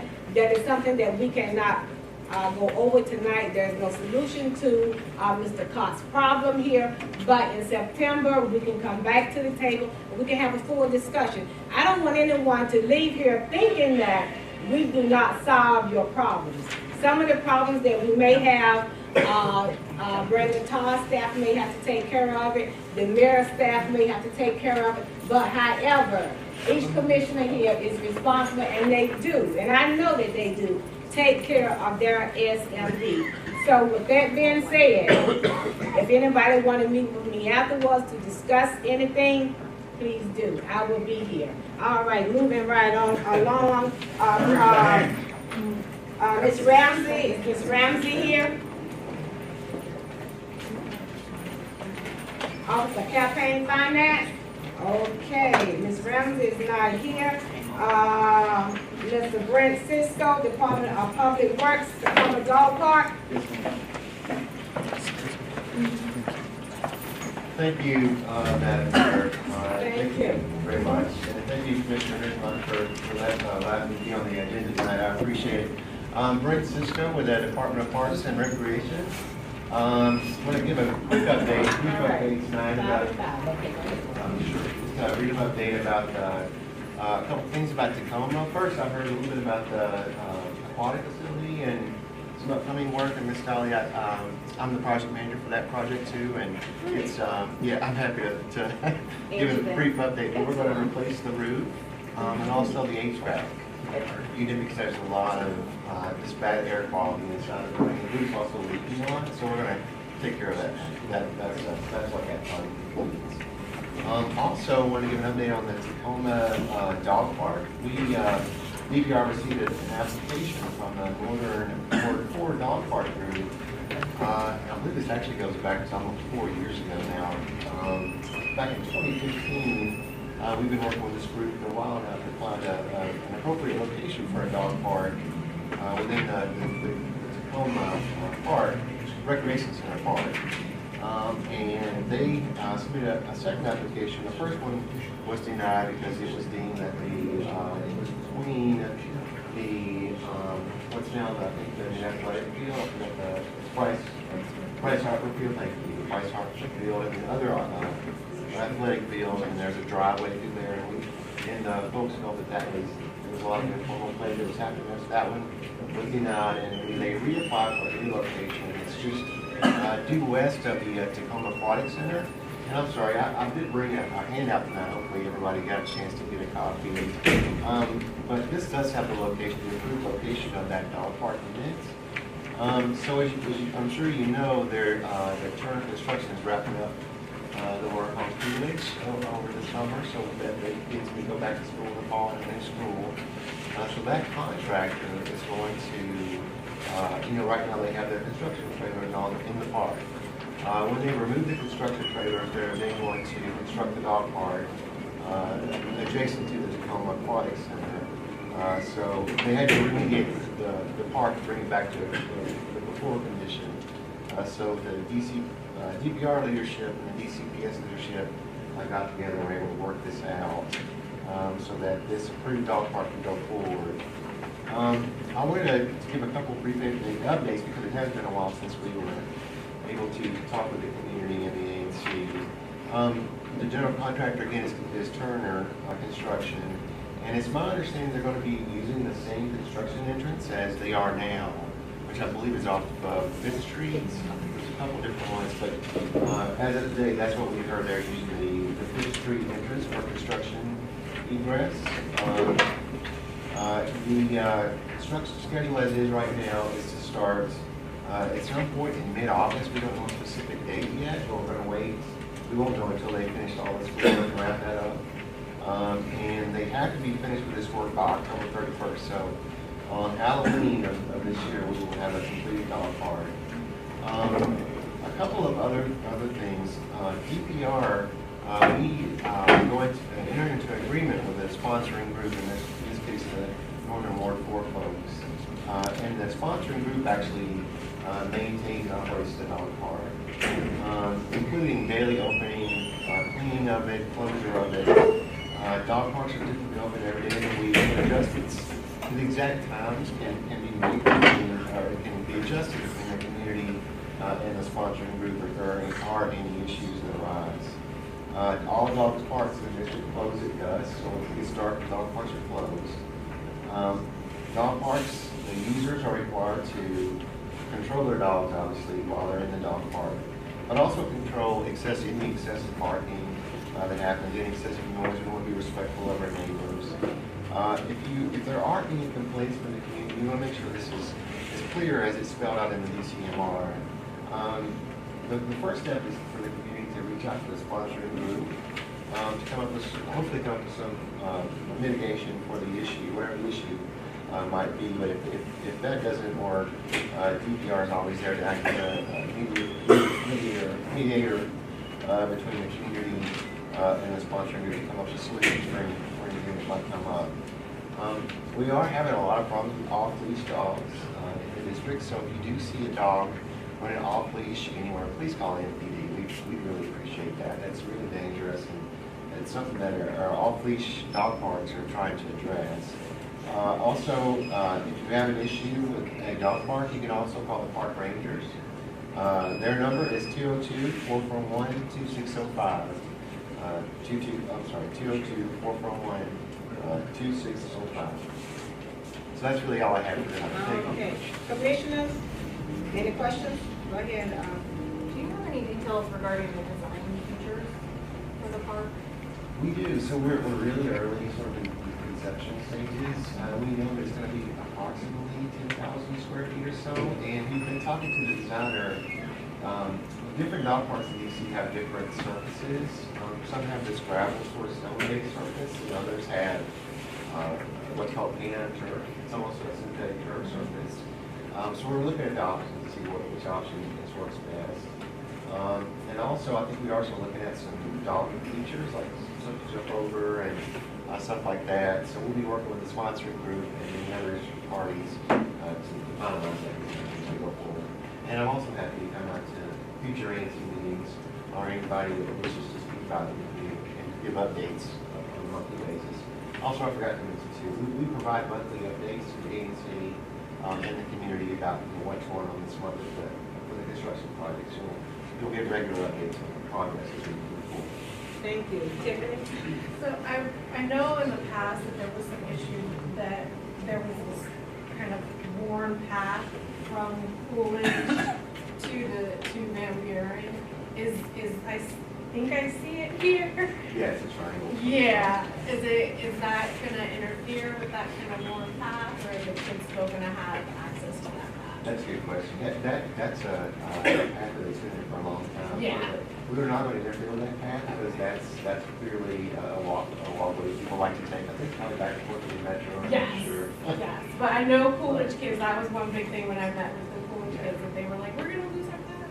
No, the path would stay. And I should also say we're working with the principal to offset the distance that the dog park is to the school so that we have a good buffer space between Coolidge and the dog park. We also have a good buffer space between the dog park and people's homes that are surrounding the area. So we're trying to find that sweet spot in the park so to minimize disruption. My question is, in the past, it was a big question about the cost of this dog park and who is going to pay for it. The costs are about $30 a square foot. It is expensive. It's something that's highly regulated by the Department of Environment and the Department of Health. There's probably 12 inches of excavation to go down because the biggest environmental concern is runoff from water runoff and pet waste. It gets into our storm sewers or into our waterways. So we're trying to keep all the pet waste, especially the urine, on the site. So if the dog urinates, that urine is going down into our bioretention systems and not into the waterways. So we want to keep up. There's a lot of infrastructure to put into it. Oh, and as far as who's paying for it, I'm not actually sure. I know that this project was coordinated between the Parks Department and DCPS, so I'm not sure exactly how that worked out, but I can find out. Thank you. And get back to you. Any more, Commissioner? Yes. Audience, James? I would hope that it wasn't DCPS, but if that's the case. But in this is not necessarily about the dog park, but in reference to DPR construction, Riggs LaSalle Recreation Center. I don't know if you oversaw or any of your colleagues oversaw the project having a accessible ramp going down into the park. Actually, my son was there, probably both of my kids were there 2 weeks ago. MPD had a softball game, and when they wanted to go play on the playground, that ADA ramp actually lets out into probably about a 6 foot by 6 foot wide standing puddle of water. So there's actually about maybe 4 inches to 5 inches deep. Right? So I would hope that you guys would address that if we have time. If we have time and money to address the dog park, I would hope that we could address something. Sure, yeah. So I was actually the project manager for that one too. I guess I'm doing awards support for stuff. That was a huge issue, so we waited till school got out, and now they're working to resolve that water issue, so there'll be no standing water at the bottom of that ramp. Sir, did we answer your question? Yeah, I have a comment and 2 questions. Number one, our tax dollars are paying for those dog parks, okay? My question is, do you require dog licenses in the dog park? And also, there was a little tiny dog park across from those new houses where the old Eastern Star retirement home was. They took that down. Was that privately owned? Or is it part of the city's property? I thought there was an agreement that when they built that development, that would be set aside for us. That was the agreement, I know. And now it's gone.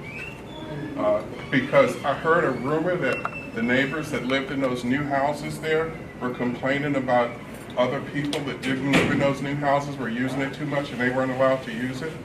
So can you give me some information on that? I'm sure I'm not familiar with that.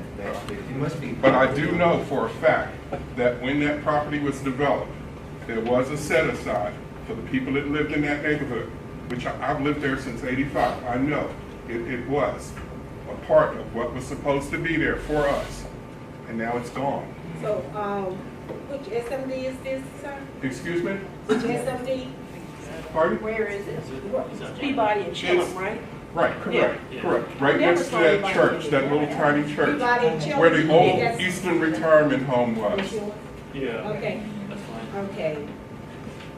Get this gentleman right here, and he'll be more than happy, because this is his SMD. Pardon? It's in mine, so if you want to talk afterward about it. Oh, no, I just want to know what happened to the dog park. That's all. I think the HOA removed it. The Okay. HOA of that development. Now, that was part of the agreement. That's that what we I had. heard, but All right, if that's the case, then they've rescinded, didn't honor their agreement with the neighborhood. We lived there before those houses were there. That was the Eastern Star retirement home. I used to take my dogs out there all the time in this open field. Now there's nothing, okay? So if that is the case, then the city has reneged on its deal with the residents who have been there. Like I said, I've been in that neighborhood since '85, the same house since '85, okay? I know what was agreed on. Yeah, we should probably talk offline. All right. Any more about the dog park? Yes. Hello. Okay, Michael? Thank you. Mr. Cisco, you made mention about a buffer. If you could help me here, I'm looking at this diagram, it's not really helpful. In relation to Roosevelt High School, where is this dog park? The dog park, it'll be in that, there's a yellow box on that map. I see that, but it's not really going to be how in close that. my question is, how close in proximity is this doggy park to the high school? I want to say it's 75 to 100 feet away. And that's awfully close. You know, you got pit bulls and Rottweilers, they're vicious dogs. And they put fear into me, a 63-year disabled veteran. I'm sure with our youth, the same difference. That thing's got to move. And what's being done about feces? You mentioned about urine. What about the fecal matter? That dogs obviously are going to be bequeathing this area with. What's going to be done about that? I have to disagree. Pits are not dangerous. They are. I do have to disagree. I'm going to interrupt you on that. Okay. Anyway, what are you doing about what's going to be done about the feces? I'm going to defend the breed. So dog park owners are required to pick up, obviously, after their dogs. We actually don't have an issue Vicious with dogs. number 2 inside dog parks. People actually do take care of that pick up they're after their dog. Where we see a lot more problems are on the near sidewalks and places like paths. Ms. Turner, last question. So what's going to be done about enforcement with this issue? The sponsoring group helps us enforce that. If that doesn't work, then we get involved, and our park rangers and MPD can issue tickets. Okay, Ms. Turner? So my only question would be, because I can see this coming up, you know, there's also Ivy Wells that's been answering, and I know this, what I'm about to say is not going to be that popular, but I'm going to go say it, so that you can respond now before the park opens. But in 75 to 100 feet from a high school, and you're adding a middle school, and when people are between the ages of 12 to 17, they're very active. They run, they play, they jump, they scream. And so what is the plan to work with the dog park people to not have any conflicts between children who are behaving in the way they're supposed to behave and people who are arriving at the park with their dogs, so that there's no friction? Well, that's a good question. That's a good question. We have been working with the principal to get a comfortable buffer between the school and the dog park. And what does that mean? Well, I guess, can you elaborate? What's the buffer? Since we're here now, can you just be very specific about this? Because we know what time school gets out, and usually for larger schools, there's staggered time. So how are you, I really do want to hear what this plan is going to be. And if it's not today, then I really feel like you all should be submitting some sort of public statement, because this could potentially, you know, be something pretty big. Absolutely. I'm happy to put something together, that's helpful. Right, but since we're here right now, can you give people a general idea of how all these pieces work together? Because we have 3 commissioners here who are going to be directly involved. We have Mr. Knickerbocker, who's going to be involved, Ms. Palmer in particular, who their S&Ds border that park, and they're going to be the first people who get calls if there is some sort of, and Mr. Grominger, if there's going to be some interaction. So holistically, philosophically, theoretically, how does this work with schools? Because I'm not aware of other dog parks that are quite that close. We do have some. Okay, good. I'm sure. I'd like to. Oh, hold on a minute. Michael, make it short. Oh, so I just had a question for you, Ray. Are there other dog parks throughout the city that are close to schools? Yes. And do you have issues at those dog parks? Never. We have not had any issues with. What about the licensing issue for dogs? Do you enforce that? Yes. Licensing? Yes. You do? I didn't see that on your list. This is just a partial list of things. There's much more involved. Okay. Commissioner? And also, I guess, While you do have dog parks that are near schools, and while you may not have had issues inside the dog park, there have been issues on the street where people walk the dog out of the dog park past the school. And the specific answer that I can give you is Stella Public Charter School, which is the dog park that you're referencing right off of Chilton. So there are examples of people having problems with animals. So we do hear about interactions on sidewalks, much more than going back and forth between dog parks. You know what? I'm more concerned about the coyotes in the neighborhood than I am the dogs. Okay? Seriously. I think what we would just like for you to do, if you could, is to, over the summer, prior to the opening of school, with adequate amount of time, think about what the plan is going to be and what the rules are going to be, so that everybody works together comfortably. Sure. So, Ms. Cisco, can you come back in September? Sure. Okay. Excuse me, I had my hand up. I had my hand up before you. Do you have a question? I have a question and a comment. No comment, just question. Well, excuse me. Just Recently, question. I attended the Roosevelt reunion at the tennis court. You know what the talk was? Dog mess. Never before have we had to walk on dog mess. All the years Roosevelt has had reunions there. It's becoming a problem to me. Everywhere you walk, it's got to be dog. My That's my question and comment has to do with the socialization of dogs.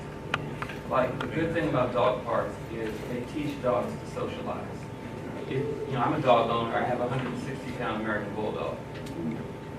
Never a problem, because he's socialized. If you weren't socialized, I could not walk him. Now, there is a dog park next to a school and a rec center at 26th and Franklin Street. I've never observed problems with dogs and the kids. And there's a swimming pool adjacent to that, and a skating rink. Most of the people that bring their dogs to the dog park are responsible dog owners. People that are irresponsible, they're not gonna bring their dogs to the dog park because it means accountability. I'm just saying. Okay, thank you, Mr. Cisco. He will be back in September if you all have more questions. Bring answers to the questions that you could not answer, so thank you so much. All right. Commissioner Parks, would you mind just reading those affordable house units before the meeting ends when you get a chance? I passed the piece of paper down to you. There was a request for the number of units. Thank you. Okay, let me do this now before Ms. Laura Barclay comes. Walter Reed Affordable Housing for seniors, there will be 77 units. Previously homeless veterans with nonprofit Help USA underway. There will be 80 units apron hole that will be underway, and 41 units. What's that? Go others? So others must eat. 41 units, so others must eat. Walter Reed. These there will be 77 units for homeless veterans, 80 units in apron hole, and 44 units for others might eat. Okay, Ms. Barclay. All right. Ms. Palmer, would you like to speak first? Commissioner Palmer, I'm sorry. I don't need to, I'll just. Okay. Great, good evening, Commissioners. Good evening. Thank you for allowing me some time this evening. I'd like to provide you with an overview of our organization and an update on the Tacoma Commercial District this evening. The Old Tacoma Business Association is a nonprofit organization, and we support the small businesses in the combined commercial district of Tacoma, DC and Tacoma Park, Maryland. Our area of oversight runs from the Tacoma Theater at 4th and Butternut in the district to the Tacoma Park Co-op at Carroll and Ethan Allen Avenues in Tacoma Park, Maryland.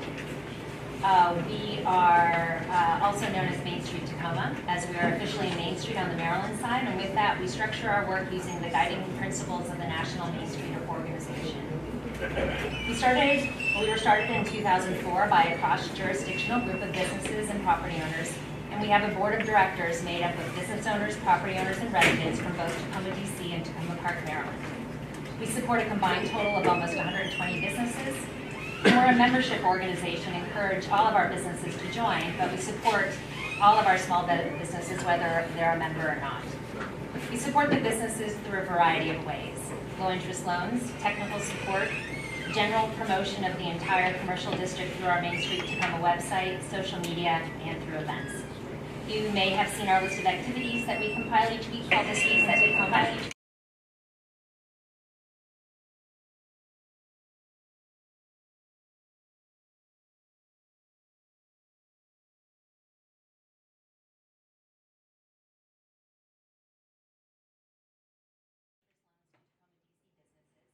We host important meetings for our businesses that are important to our small businesses. Also collect data on the commercial district to help our existing and our potential businesses and property owners make decisions.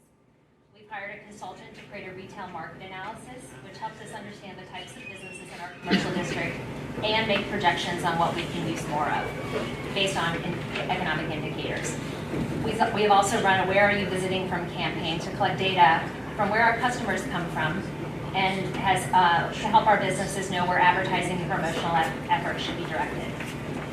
Day to day, we help our businesses with other issues like landlord problems, neighbor issues, permitting help, grant support. We help property owners recruit new businesses, and then we help the businesses through the various stages of the opening process. We also write press releases for businesses and distribute them to the area press. We're also about to launch our own micro grant program later this year, where we plan to make some direct grants to local businesses to help them tackle a small project in their business. Our organization also runs cleanup days in the commercial district. We hosted one in the spring where we had 60 people come out, and another planned for September 14th. We have also adopted Triangle Park at 4th and Blair Roads through DPR and are responsible for maintaining the park. In March, we did an extensive cleanup of the park at our cleanup day, and we plan to do it again in the fall. Our commercial district is doing well. We only have one available commercial space in our combined commercial district right now. We have many businesses that want to locate in our community. Any vacancies or vacant spaces that you might see now have leases on them and you should hopefully see them operational by later this year. That said, many of our small businesses continue to struggle. Being in retail is very difficult right now, and our businesses need community support. So I'll use this opportunity to encourage everyone to shop. I'd also like to provide some updates on specific businesses. S&S Liquors at 4th and Blair Roads, next to the Metro, will be reopening this summer, hopefully in July after a fire. They've been renovating for the past 2 years, so we're very pleased to see Mr. Singh back. And as of last Monday, interior construction officially started on the Tacoma Theater at 4th and Butternut, which will be the feature home of Children's Hospital and will include 2 new small businesses, Lost Soft Roasters and Turning Natural Juice Bar. Donut Run, Donut Shop is coming to 6904 4th Street, and it's in its final stages of construction permitting, so hopefully we're going to see work start there soon. I also want to report that EF Language School on Laurel Street Northwest, which houses over 100 students and has classroom space for hundreds more, is closing in September. Many of our businesses will financially feel this closure, and I'm working on engaging the commercial property agent to support their efforts as they work to lease the space. Our organization also hosts many events throughout the year to attract visitors to our commercial district and showcase the small businesses. Just on Friday, we hosted Music in the Park at 4th and Blair Roads and hired a jazz band and passed out free gelato. It was a beautiful evening and we had over 200 people attend. In April, we hosted Art Hop. This event occurs inside our businesses where we match local artists and local businesses, and it's the goal to introduce visitors to a new business that they've never been to. Next event up is Tacoma Park Street Festival in October. This event takes place on a portion of Carroll Avenue in Maryland, but we include all of our businesses in our commercial district by offering them booth space in the street and participation in the event's beer crawl. It's an important event for our business as it showcases our commercial district to thousands of visitors. So please save the date for October 6th. Lastly, the businesses have outlined concerns with shared resources in our commercial district that they're requesting support to resolve. These items were raised in a cross-jurisdictional business meeting with Councilmember Todd and Mayor Stewart from Tacoma Park earlier this year, and a proposal was made to create a working group to detail these concerns. Some of the issues raised by the businesses are things that happen on one side of the line that impact their business, which is located on the other. So to resolve these topics, the desire is to look at the commercial district as a whole, which is more complicated because we've got the commercial district in 2 jurisdictions. So topics included roadwork and sidewalks, or several items that I'm going to bullet point here. Roadworks and sidewalks being the first. Much of this was related to the construction on Eastern Avenue, which is being separately addressed in TDOT. But in addition, our shared sidewalks are a concern. For example, we've been working for about a year on the 100 block of Carroll Street Northwest for repairs to the sidewalk, which, because it's a major thoroughfare through our commercial district and access to the metro. Traffic lights is the next item. Traffic lights on one side of the line create backups of traffic on the other side of the line, specifically Willow Eastern and Carroll Street Northwest intersection.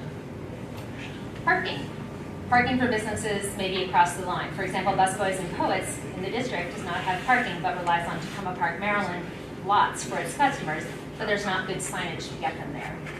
And signage itself is the last topic.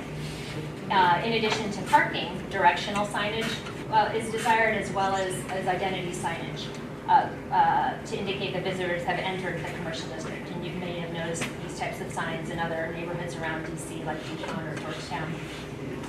To address these issues, it's proposed that we create a working group of business owners and community members from both sides of the line to gather more info on these subjects, reach out to the greater community for comment, and create a report outlining this information. We're hoping to pull together this group this summer and begin working this fall, and the work would include investigating each of these items in greater detail.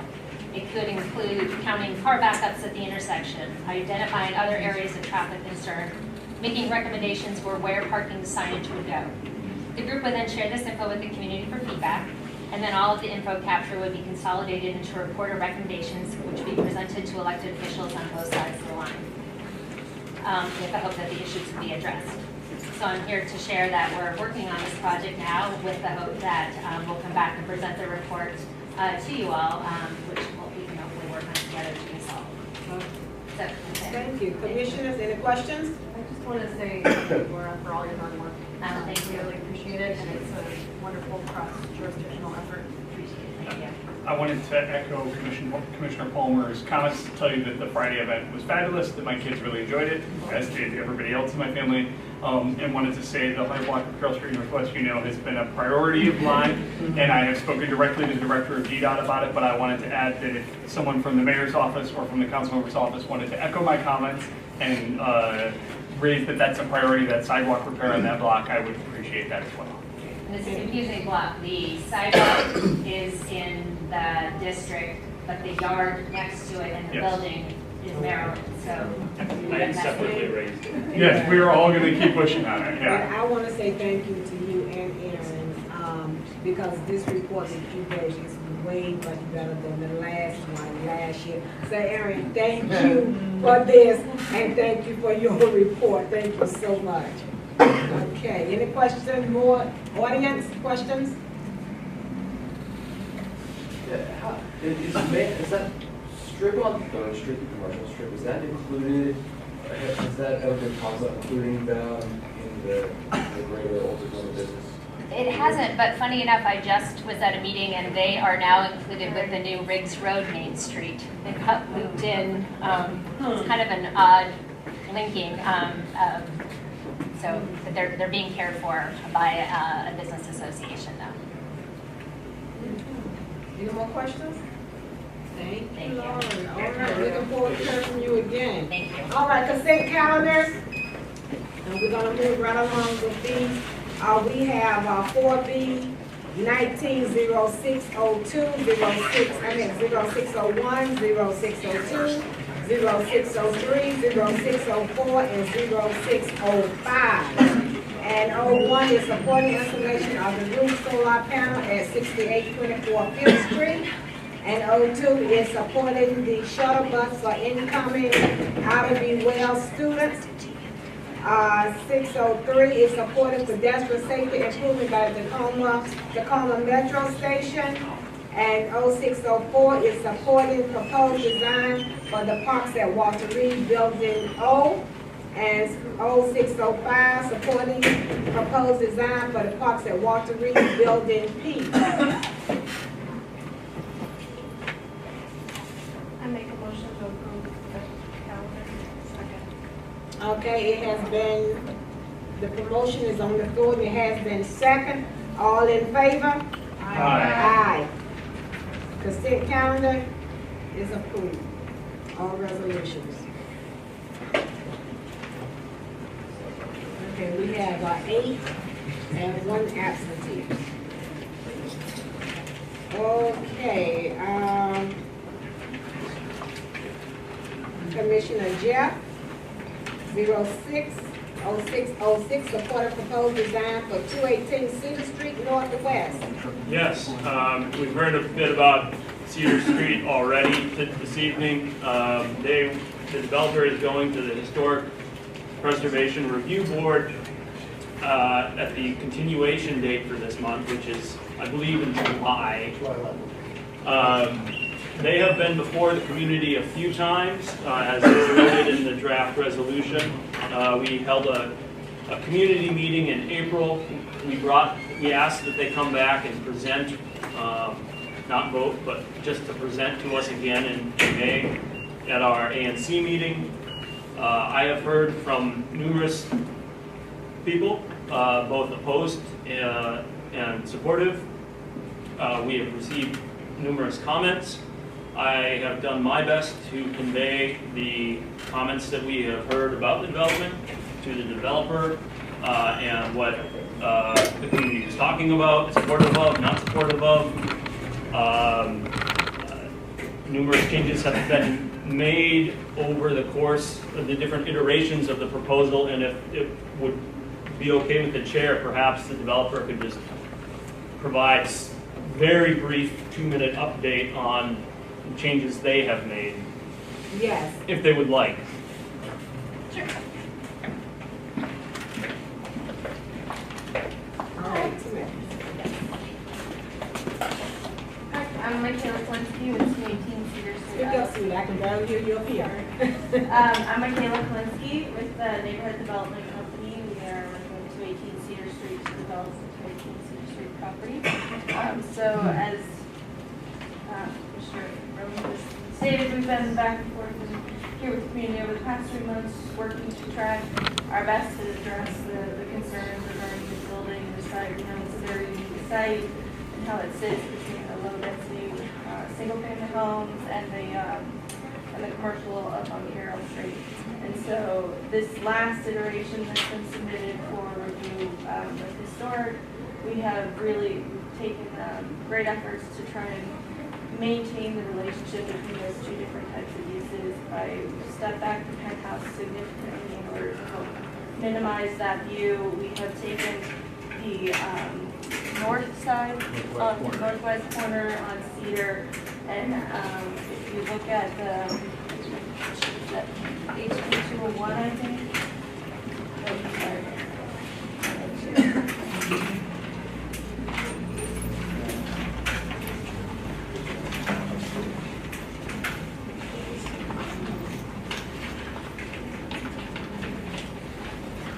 There you go. HB 102. So that northwest corner down there on Carroll that's closest to where the single-family homes are, it used to be a much harsher corner, and so by taking down the brick and the relationship there, stepping down just into clear currency, kind of got the sense that that would just help with that slow transition down there too. Anything else? Also, just real quick, on Carroll Street, there were some concerns about how much the retail gate were projecting into the sidewalks in the back. Two on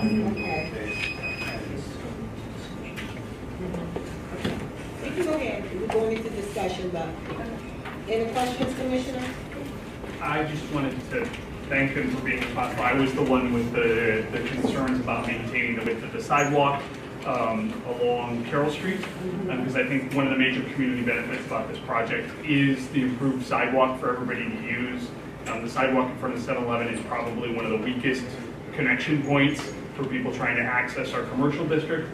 This also closes 2 of the 3 curb cuts there, which means it's a much safer environment for pedestrians than it was before in a heavily pedestrian trafficked environment.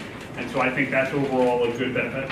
And one thing I just noticed tonight is the new step down in the landscaping around the garage area, and I wanted to say that I also appreciated that changed the way, but the pedestrian safety improvements were a high priority for me, and ensuring access to the business district, and I appreciate those Thank you for the modifications. change. Any more from the commissioners? Audience, any questions? Sarah? We have a sense of, when you talk about stepping down, in feet, in inches, in the amount of mass, and also a question about the width of the buffering between your building and a single-family home, the property line. How many feet of buffering are you giving? How much are you planting? Because those, the trees that you show, you really don't show in your handouts, in your anything. You show a mass of trees, most of which are junk trees. This is you're not going to see them in the winter at all. So there's a principle about buffering being not the responsibility of the adjacent property owner, but buffering is the responsibility of the developer of the new property. So how much buffering are you going to have between your property and the property line of the Victorian home? I can answer that in the exact numbers. So to start with, to take your second question first, we did very intentionally justify the building as far to the south as possible. And then we are adhering to the, what page I'm sorry, page HP 206 is the site plan.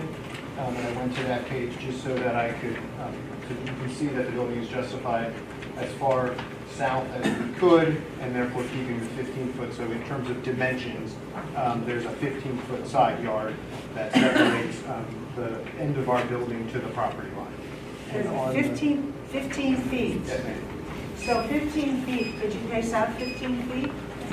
Okay, so. It's a driveway. Last question. It's a driveway. It's a driveway, but is it landscape? Yes, it is landscaped, that whole side of the building, if you go to, Okay, the lady right here, you had your hand up. Where will the cars exit the garage, onto what street? onto Cedar. Cedar Street is the entrance, exit to the parking. On page HP 300, you could see that. Do you have this page somewhere? We do. Yeah. So if you want to follow along, I think there's some more in the map. Yes. Plenty there. So, Sarah, did you have another question? Because I'm getting ready to Well, close. I mean, in terms of the stepping down, I don't see the stepping down, and my question is quantifying it in feet. When you say we've stepped down, I mean, how many feet have you stepped down? So there's there were two modifications physically to the building based on community's concerns. One is the actual location of the penthouse. The penthouse was, it was set, it was a 1-to-1 half setback. You pushed that all the way back to a 1-to-1 setback, approximately 12 feet. The other modification that we made was prior to some of the questions, the brick came all the way out to the corner. What we did was we set back that corner 5 feet to get 5 feet. 5 feet. So it's only 5 foot. That's correct. Okay, Mr. Harris, and then you, sir. As I asked last time, have you scheduled a meeting with the Tacoma Central Tenants Association? No, we will. Sorry. And do you have a card? Yes. Yes, I'll get you one. Let me preface this by saying I'm not trying to be offensive. Words and symbolism is important to me. I'm just, I haven't been to these in a while. I'm just wondering why you are referring to the residents and constituents as audience. This is not a show. No, I don't mean anything We about are it, sir. residents and constituents, not an audience. Okay? Okay, I didn't mean anything about That's it. why I said, I understand, I know you did, but that's my, like I Okay, said, y'all, that's I why I preface. apologize. Symbolism and words are important to me, that's what I do, okay? Okay. Thank you. You're welcome, you're welcome. Any more questions from the constituents? Yeah, that's you. So I'm looking at the old version of the plan, and in that version, it was also stepped back. So are you What saying- page you on? Give your page so that everyone can look The at old it. one, it's 15, and the new one is 004. There was always the setback that occurred above the second floor, correct? That was, I'm sorry, at second floor. So there was always this setback, that's correct. No, I'm talking about the penthouse. Oh, the penthouse? Yeah, so the penthouse setback.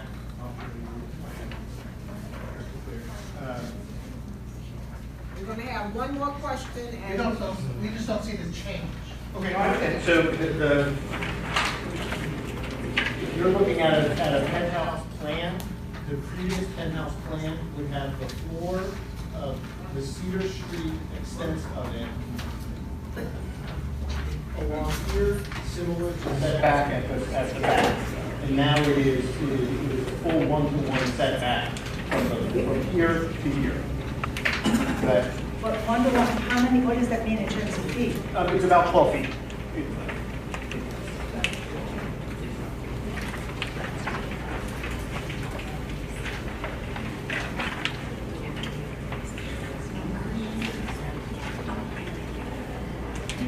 Any more questions for the constituents?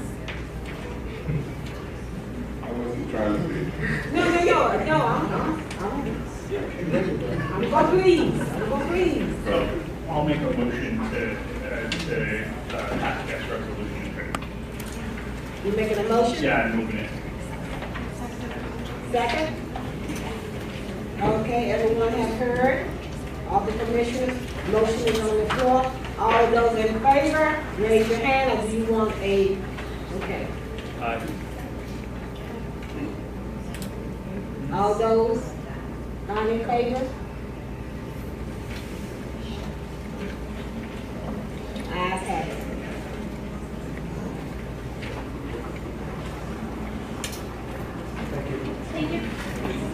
you.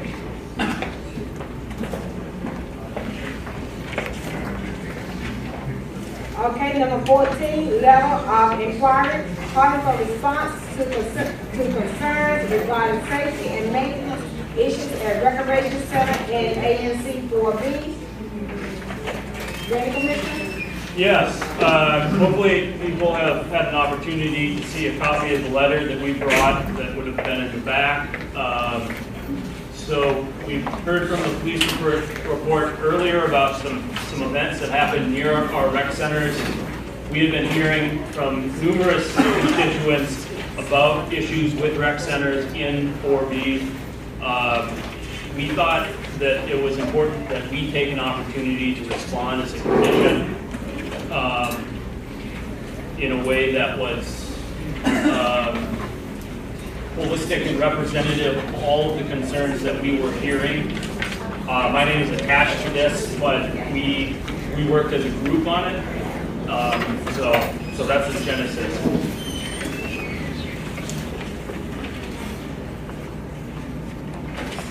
Any questions? Commissioner? No questions. Audience, any questions? On the safety and maintenance at the Recreation Center?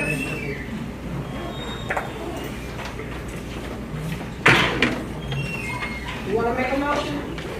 I will. Prevent as written.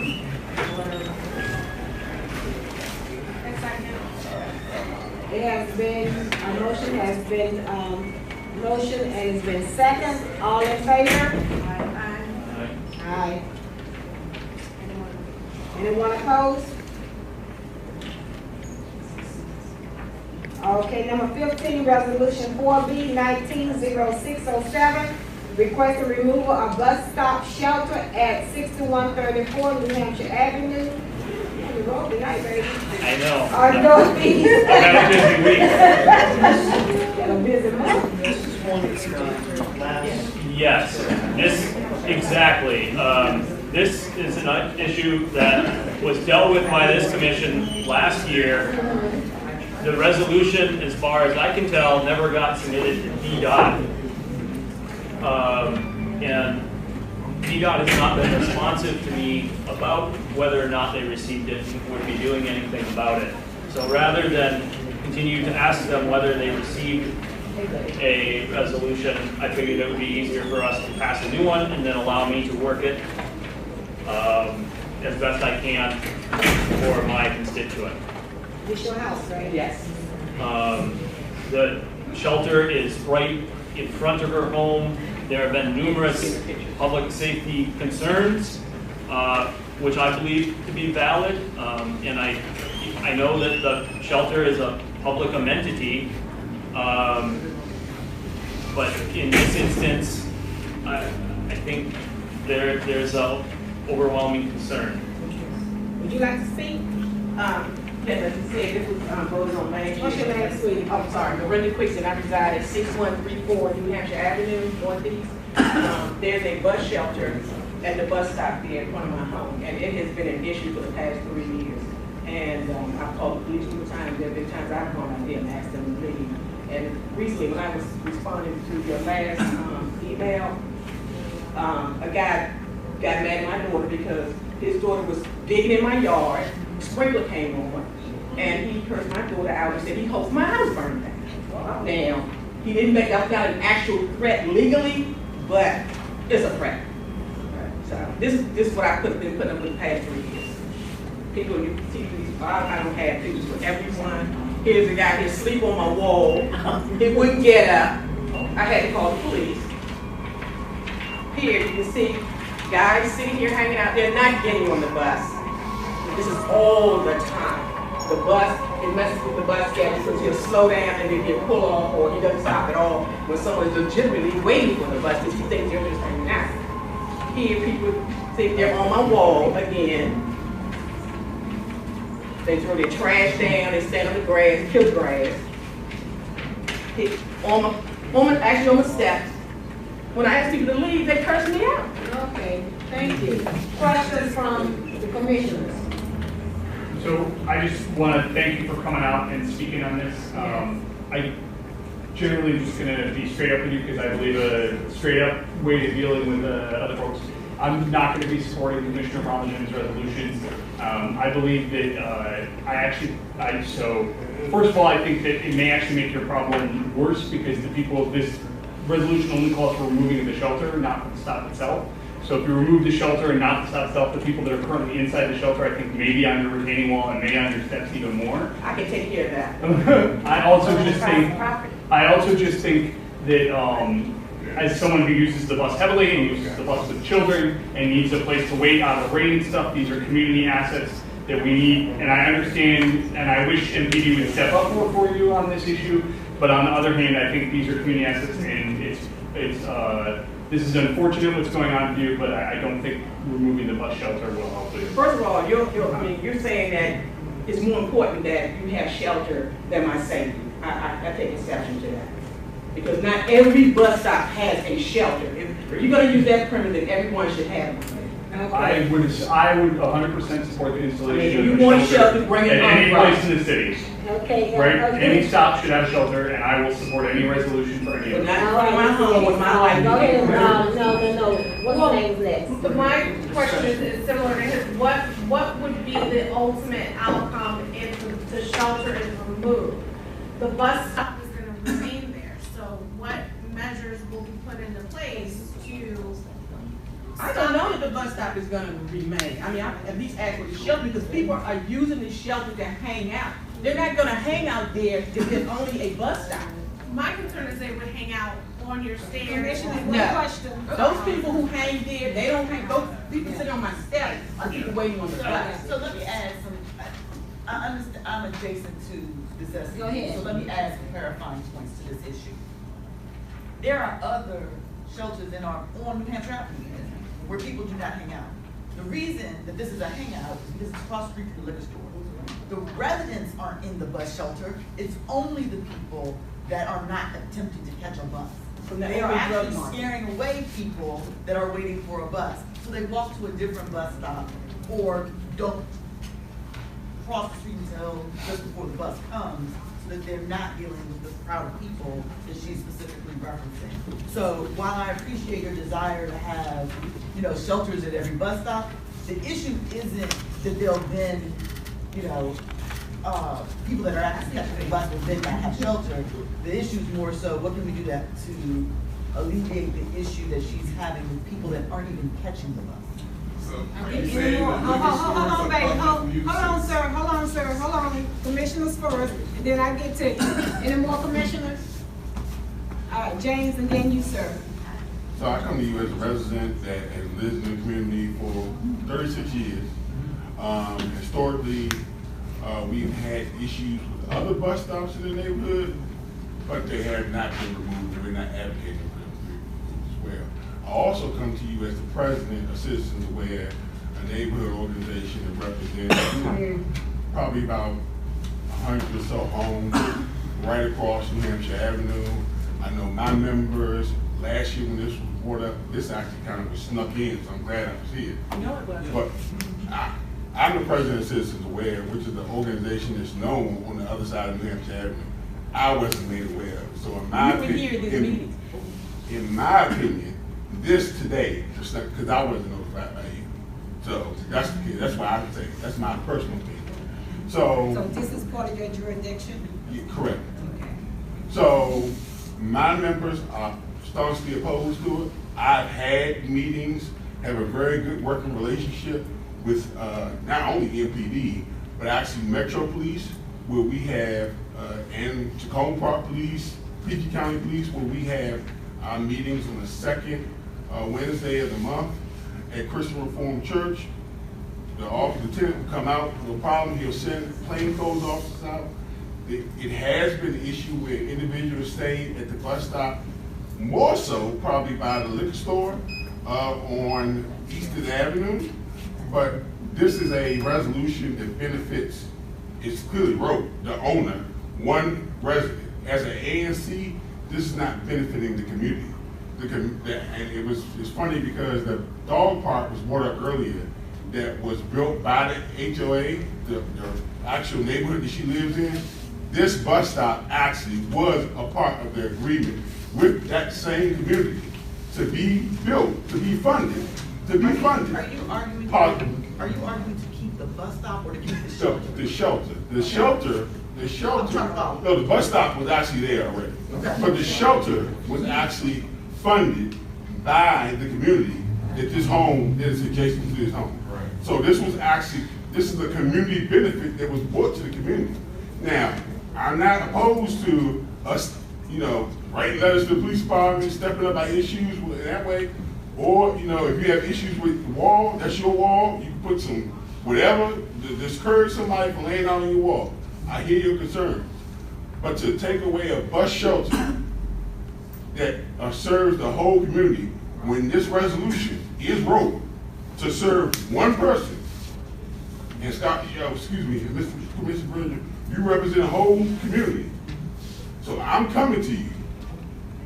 I'm personally, myself here, and I'm telling you that I represent over 100 households on the opposite side of New Hampshire Avenue that are in close walking proximity to the shelter, and we are staunchly opposed to it. That would not serve only me, because whatever happens at that bus shelter, it affects everybody in the community. Because if they're allowed to congregate there, sooner or later, all the crime is going over there at the liquor store where they also congregate, and that McDonald's parking lot over there in that strip mall is gonna migrate over there where they'll be shooting and fighting and carrying on. Okay, So I wanna sir, stop in it the now. black- Yeah, to me, it sounds like the liquor store itself is public use. That's the issue. Now. No, it's you're a the open guys drug that- market over Can you there. let me talk, please? You're the guys that are renewing their liquor license, okay? I mean, so soon as you take away the liquor license, and the problem is solved. Also, I have to be randomly drug tested now that you're on this subject. I have to, since they passed the marijuana laws, I have to deal with inhaling other people's pot, it's everywhere now. I mean, it's just annoying, I mean, who in their right mind says that you're allowed to have an ounce? Do they know how much an ounce of marijuana is? I know I'm off the subject. And that liquor store right across from there is a marijuana dispensary as well, right in that mall across from there. So it's multiple problems, and get rid of the liquor store. Simple as that. Which I know Okay, you're not one more gonna minute. do. Which I know you're not gonna do. It's not only What you mean we're not gonna do what? I mean, if it's You a public saying- nuisance, get rid of them. Okay, you were saying that. If I'm a public nuisance, I go to prison. Okay, but let me say something here. You was talking about marijuana. We're not the people here. You need to go see Mayor Bowser, because your council members and all of them was the one that agreed to this, not us. I'm not blaming you. Okay, thank you. I'm just wasting my opinion. Yeah, I see you, Johnson. I'm gonna get to you. All right, 1 minute. Yes. On New Hampshire Avenue, on the this side, across from CVS at Kennedy, where it veers off of Missouri, there was almost an exact situation. Metro needs to be a part of this conversation because they moved the stop. And they just took it across the street. The lady has a wall, and everybody sat on her wall and almost had the same situation, those row houses. I think that's 2nd Street Northwest, I'm not sure. I get it, I see it at the light. And that is a problem. She's her wall, her property, whatever, nobody would want that. I certainly wouldn't want to have it on Tewksbury. More importantly, that issue should be addressed. Maybe the simple issue is just to move the stop, because they did it. And I think that maybe we should bring them in and make the presentation and come up and ask them what can they do to address this. And maybe that's the better. But Metro doesn't place the shelters, DDOT. I know, but I'm saying the stop's not there. Maybe that's the first stop. thing. So maybe that could be something, a way to address It's it. the first stop in the district. Yeah, the stop is not moving. And I That's hope by not- but they submitting said this that- resolution, that's I not will what have we a do on this conversation side. with DDOT about it. But I'm saying, why can't we not do that? Well, let me say this. Can you three get together? I don't see why they can't. See, this was voted on last year. Mhm. It was passed. but then it didn't go anywhere. Whoever the responsibility was to Senator D-Dot didn't do it. Now you got me back to square one. Okay. And I've been dealing with it, trying to get this done for 3 years. For 3 Now you're years. talking about even more time. First. And we're just gonna take for somebody to actually attack me on my daughter before they do something? Yes, a question? Yeah, no, I'm saying call the question, we'll vote on it. Okay. Will you read this so everybody know what we're voting on, please? Yeah, I move to accept the resolution as written. No, I want you to read this. You want me to read the resolution? Okay, you ready? Okay, go ahead. It's the shelter kind of stuff. So is there any words, is there any changes in the resolution, any sentences that you all would like to change? In terms of that. In terms of moving the bus stop, or just moving the shelter at the bus stop? Jeff has already moved. Jeff's already moved. You did it, okay. I'm ready, but I just have to ask the question, you know, because I come back in September and Jeff ain't is ready. moved. But anyway, go ahead, Jeff. All of those in favor of the motion on the floor? To move the shelter, to remove the shelter and keep the stop? All those in nay? All right, it's approved. No, it's, wait, is it 4-4? It's 4-3. Oh, it's 4-3.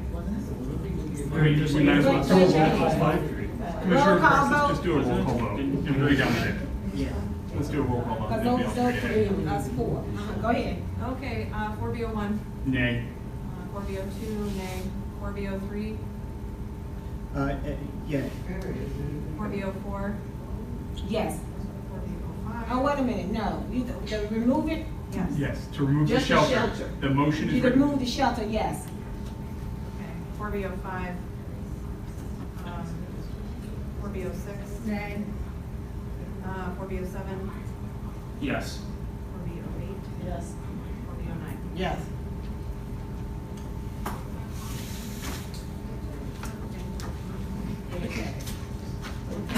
What happens now? He No, will I will send a letter send down. this week. E-Dot. Oh, I'm gathering up. Thank you. Time to go, isn't it? Okay, thank you, thank you. Thank all of you all for that. Okay. The next one is Commissioner Palmer calling for response to concern regarding uses of heavy trucks on Aspen Street Northwest. And I think these are the 16-wheelers and. Yes, this is a Okay. letter of inquiry about a persistent problem of heavy trucks on residential streets where there are signs limiting the passage of heavy trucks. It's not just Aspen Street. Aspen Street is an example. We're asking for some responses to questions on all residential streets in Advisory Neighborhood Commission 4B. Any questions? I'll move that we send the letter. Oh, I'm sorry, before we, might be too late because we need some letter. No, we haven't second yet. Okay, I have an Questions? addition to the letter. I'd like to specifically reference an example of additional vehicles on Blair Road Northeast, and the language is. So you move to amend? Move to amend. And my language would be, in another, it would, let me get out the resolution.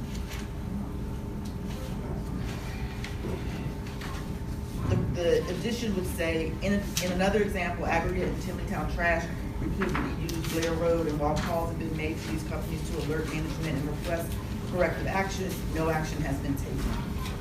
I second. All right, it has been properly second. All of those in favor? Of the letter going forth? Well, this is for the. Oh, that's for the amendment. For the amendment, for the amendment. Okay, yes. Did you all vote down there? Yes. Oh, okay. All right. So that moves to add the amendment, and then we need to move to actually. Add, approve the The letter. letter as amended. Second. All right. All those in favor? Aye. Okay. We was, number 17, we was gonna add, Ida B. Wells. Mr. Knickerbocker? This is just a short letter in support of naming the new middle school after Ida B. Wells. PCPS requested this. There's a short synopsis of Miss Wells' contributions and her legacy. And it's just a letter of support for the naming. There is a misspelling in the letter, which I'll correct, and it's in electronic form. I wrote "yay" instead of "yeah." Yes. So I will correct that in the final version of it. Okay. All right. I move to accept the letter as amended. Question?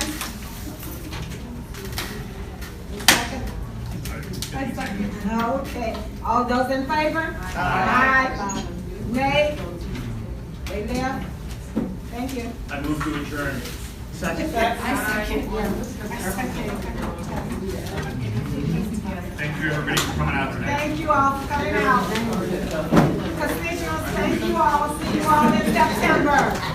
And don't worry, your letter will go out, okay? Yes.